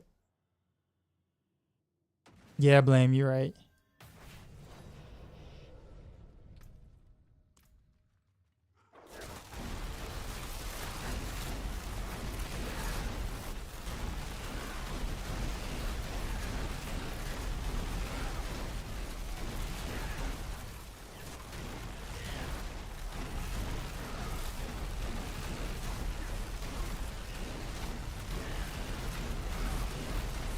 Panda Glass your aid in Panda my with the stream with raid. Yo, 76 Dark viewers. Side. We just got raided, How's it son. going, sir? You know how we Can't do a dance right now, but Drop my new beat for these new viewers. you know what? We're gonna do it. Screw this table map anyway. And these freaking chains. I get the last part.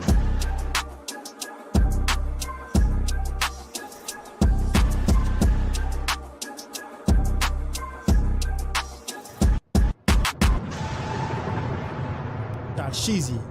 Ow. What's up, sir? How's it going, man? You've been streaming for a while today, right? You were on for a bit. I guess it's not surprising. I think a lot of us are on for a bit today. Or past couple of days. Do I have an extra Ahu? I do not. Pretty sure I don't. Mine came from someone else, so. How's I saw you playing on Rogue earlier today. How's your Rogue? How's your Rogue Rogan?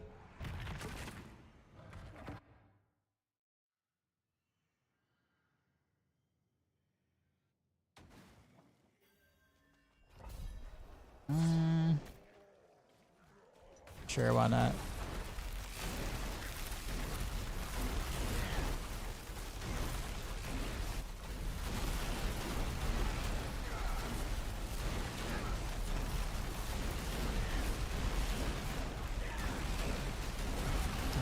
DR mobs.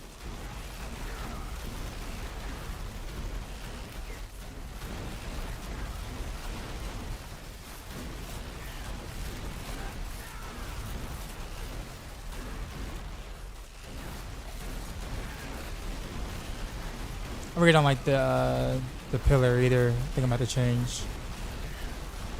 Yeah, I don't.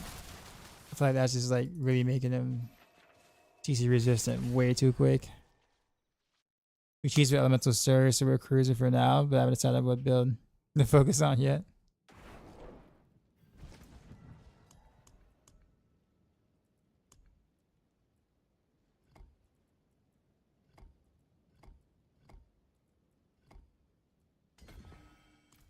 What cast am I accustomed to? Honestly, the meteor right now. The celestial.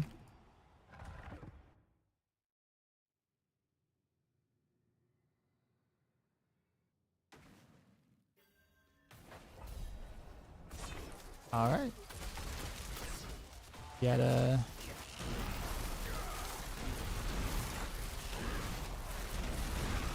orange map.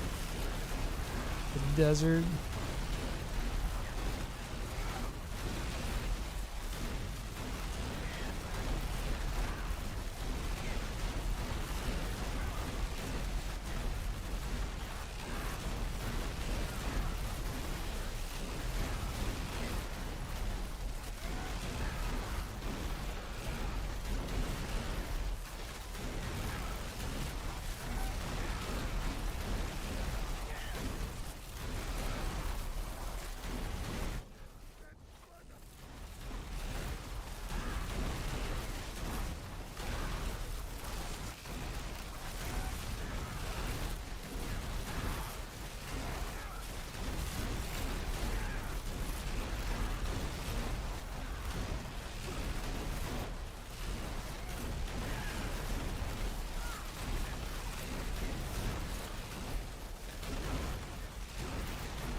Does that affect around me? Oh, that's the Arcana power. Bottled wind or something like that. Once the effect ends, it gives you a potion, like a free potion, which is really nice for rogues for pushing for unstable elixirs.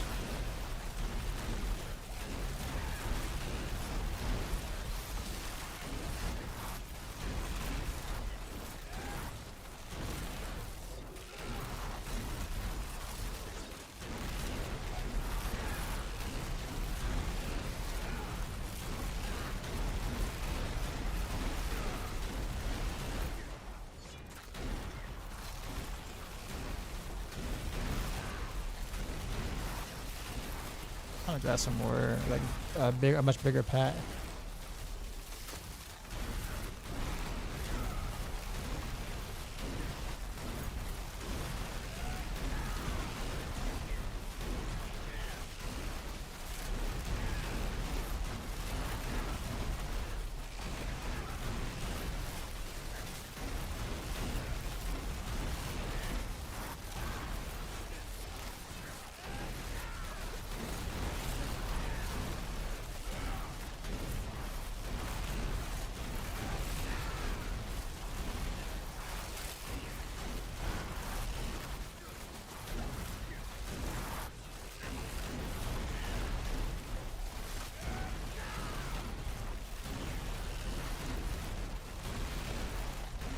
Somebody said don't like leash them or whatever, so they don't like run back.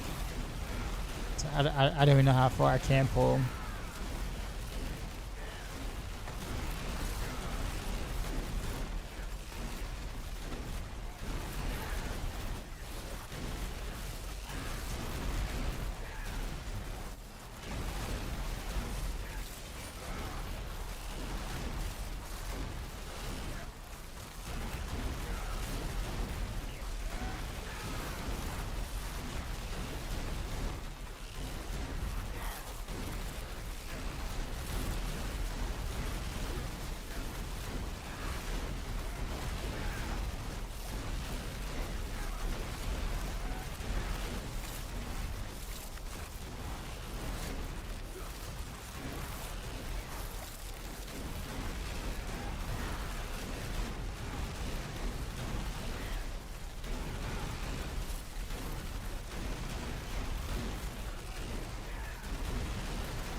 Come on, just die already.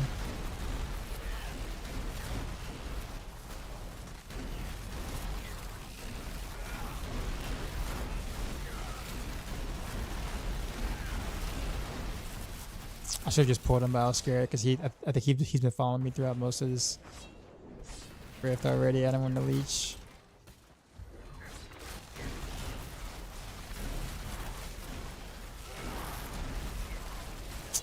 Nothing good. Come on, give me something.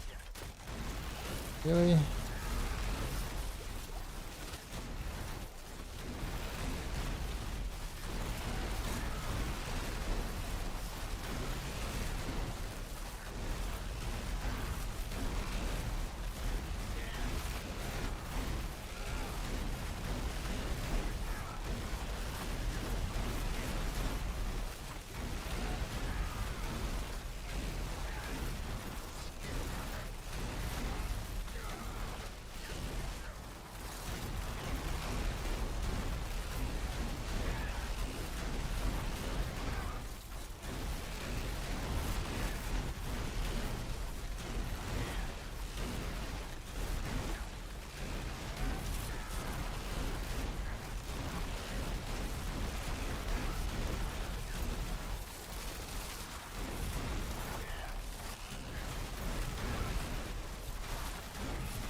I see.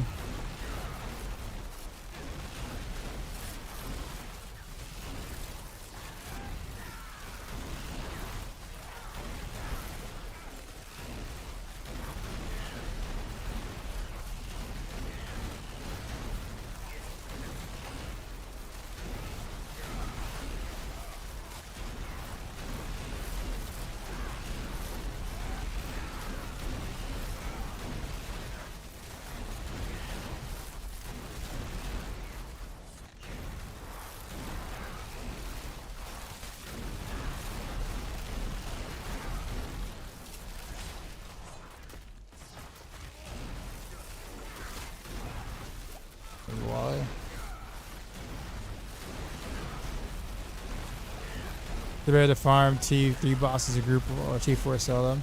Whatever you can do fast. So whatever that is for you. It doesn't really matter too much if it's a group or solo, to be honest with you. But there is a chance for an extra item in group play, so there is that.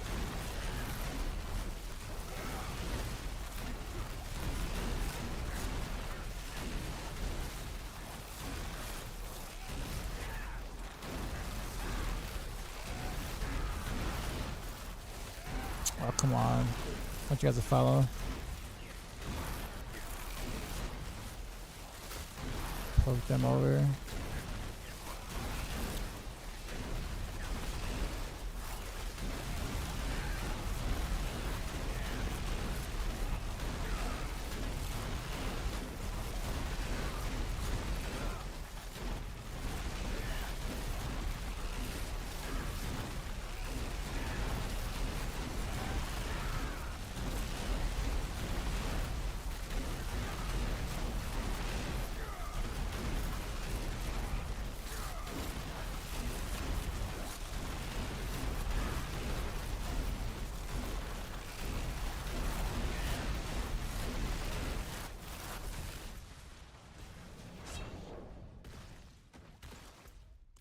Like I got everything here. I should have looked up here because I could have grabbed him earlier in the rift. And probably spawned the boss by now. Maybe.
Spirit caller.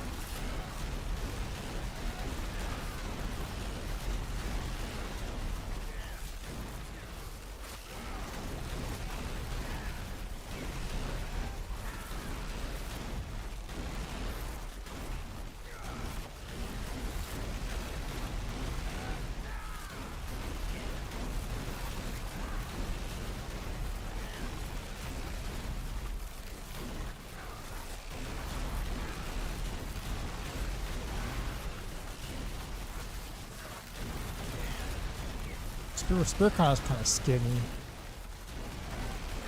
Not that great for Rain of Rose, honestly. At least now. Current Rain of Rose. Versus old school precision Rain of Rose. With the busted trick attacks.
I'm like already so over this fight, honestly. Just like the repositioning is cool, but I'm like bored out of my mind the moment that like I'm just like spamming in the corner.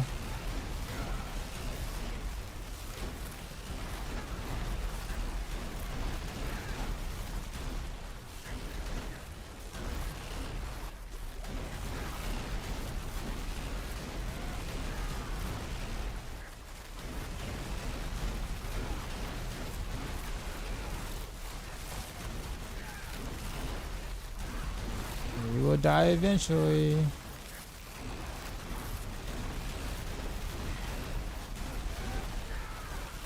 Grab the potion.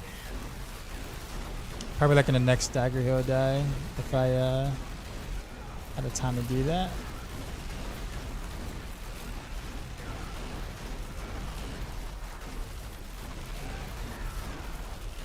"54 seconds. I think I'm probably gonna run out of time before he dies."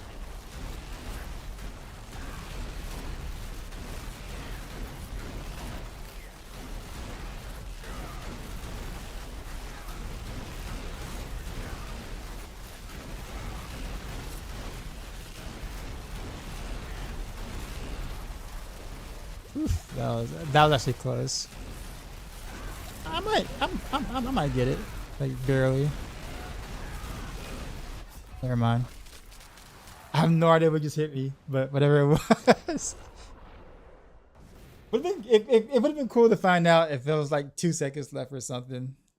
But oh well.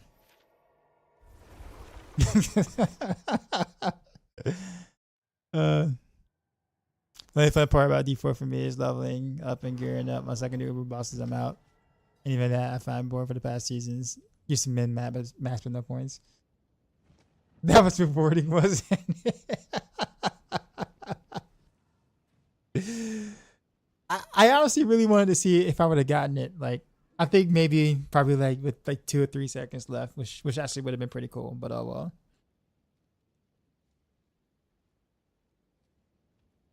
Like, I think he just came up to me, like I think he just walked up to me and like smacked me in my face. I think is what it felt like happened. But yeah, what about alchemical admixture poison? Random arrows. I mean, you don't proc poison enough to be able to stack it well enough to do enough damage. That's the issue. Like we've theory crafted before back for a while now, but then you have to run the Mortal Arcana amulet, which means that technically speaking, only 1 out of the 3 waves in the big wave is poison. So like you're really not gonna be able to stack poison like nowhere near enough to make that work. Is their trap still good for speeds? Yes. Hey, if I play DT, what mythic do you craft first? Starless or air? I don't know. That's a good question. I'm leaning towards Starless, but I'm not 100% sure. The thing about it is that like they require different runes, right? So I guess you just craft whatever the one that you have the runes to get first. The gold isn't really too much of an issue, at least at this point, is it? Was able to get 30 bill props with it. I mean, but like you mean like 30 bill ticks?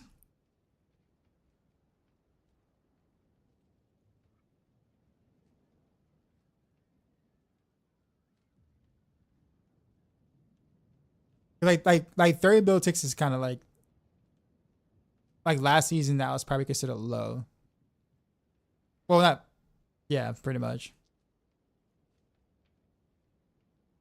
Like this season that would be considered actually pretty okay. But like yeah, last season when things were uncapped, like the key passes were uncapped. That's kind of meh.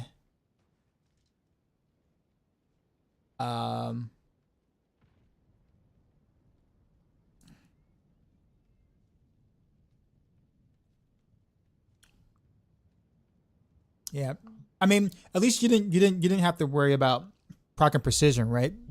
But that's solved this season with us being able to do Victimize.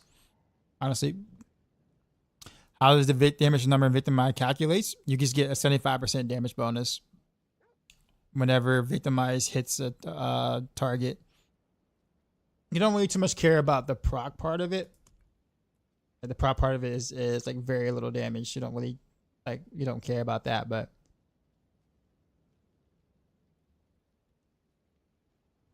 the number and explosion doesn't matter. No, not really. I mean, it's there. Like it may add about 5, maybe 10% to your damage, just depending on like how much backloading damage you can get. But the big thing is the 75%. That's the major thing.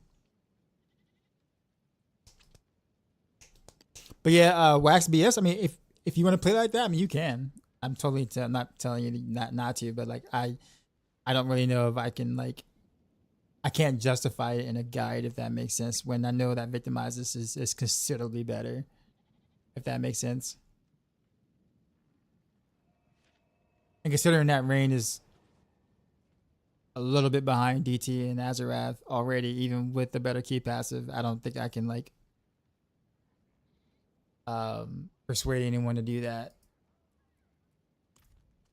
Because there really is no benefit doing it with alchemical admixture versus doing it with Victimize. You know what I mean? Because they're both still ranged playstyles, right? Because yeah, that's pretty much. I'm trying to think of what else. I think that's kind of all I got, right?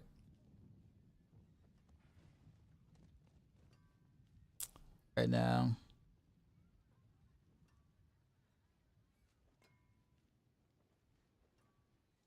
I'm not doing that again, by the way. I am not about to do another one of those tonight. I still can't believe I died literally right at the end. It would have been such a climatic finish, right?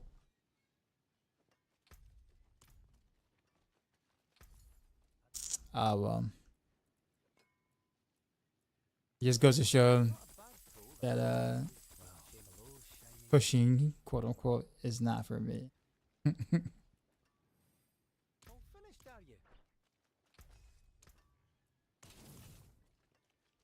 Alright, let's save this in the armory. So I know we have to set up. Wait, what? Oh, Paragon starting. No, okay. I was like, why is that gray?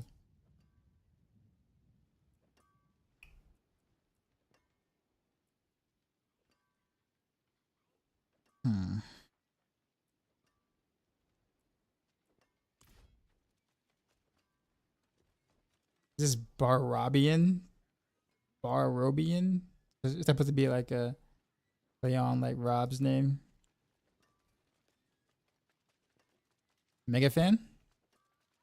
Welcome to my home away from home. Leo Raff, what's going on? I said, good morning. What's going on, man?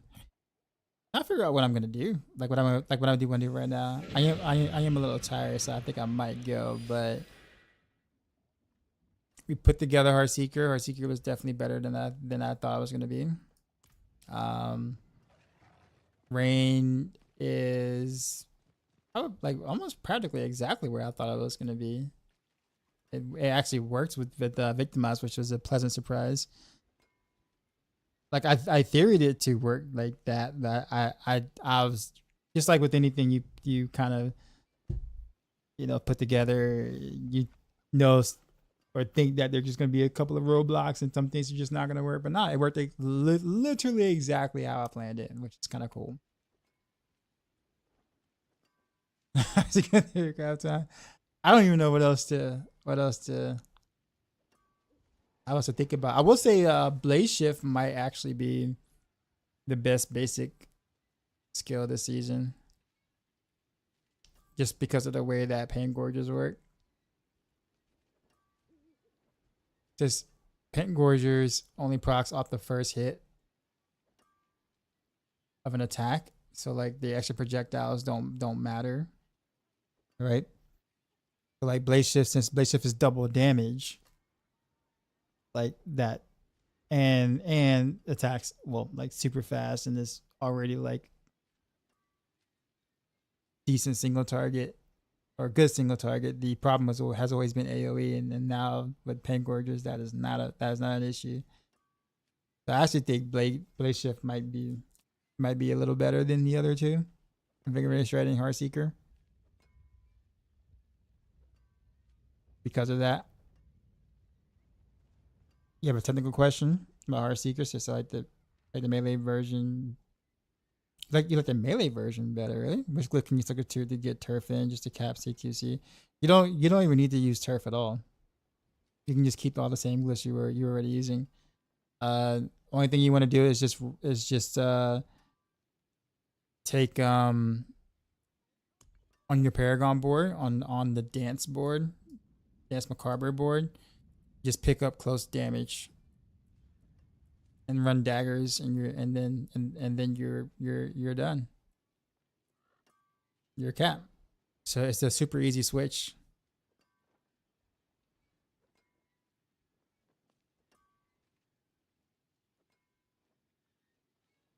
Have a dagger, but you have a better sword. Okay, well then roll close damage on your sword then. Sorry. Yeah. Well then, yeah. Roll close damage on it then. Temper, and then you're done. But yeah, swapping between builds is, I feel like, is really easy this season because of the capped key passives. Like I can literally play precision right now if I wanted to, by literally just like swapping a key passive, and that's kind of it, really. I think that's all I need. I'd be capped. Precision, swap key passive, keep all the gifts, Paragon boards all the same. Yeah, I'm gonna do CQC, same ordeal. Late new to the season, what's the fastest way to gear up? Nightmare Dungeons. If you're leveling, Nightmare Dungeons is what you want to do. All right, I think I will actually like call it for the stream, because I actually just get started late and I do have to work tomorrow. So back to work. But I'll be on earlier tomorrow. I keep saying that, right? I keep saying, "Oh no, I'm gonna start early evening," and then like life happens. But I guess what did they do next though? So now that Rain of Arrows is mostly geared, Heartseeker is mostly geared. What we do next? Rapid Fire? Barrage? Like I already know Rapid Fire is not gonna be great. That's just like a fun project. So like I already know what to expect from that. Same with Barrage. Like I know Barrage is not gonna be good.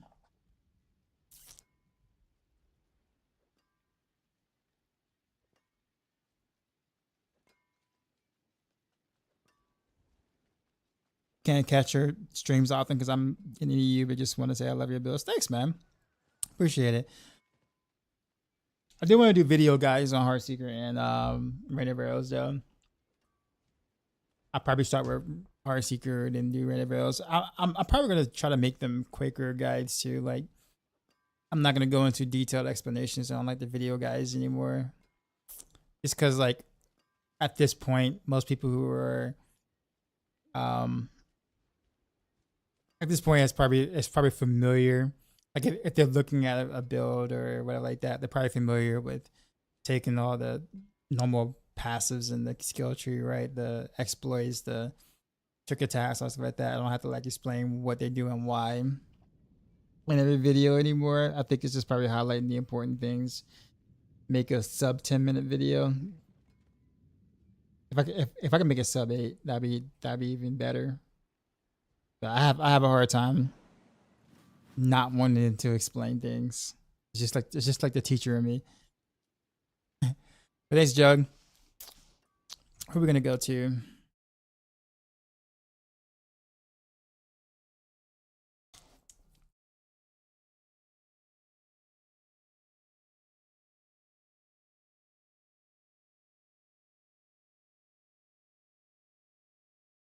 There's Chronix is on.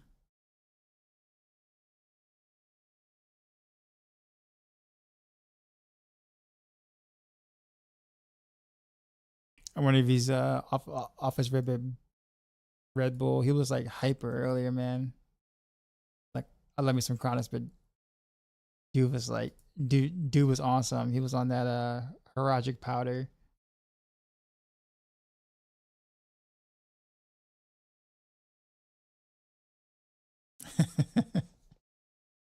But all right. Enjoy Chronix. I will see you tomorrow. Or I guess later on today. And as always, till next time. The booty.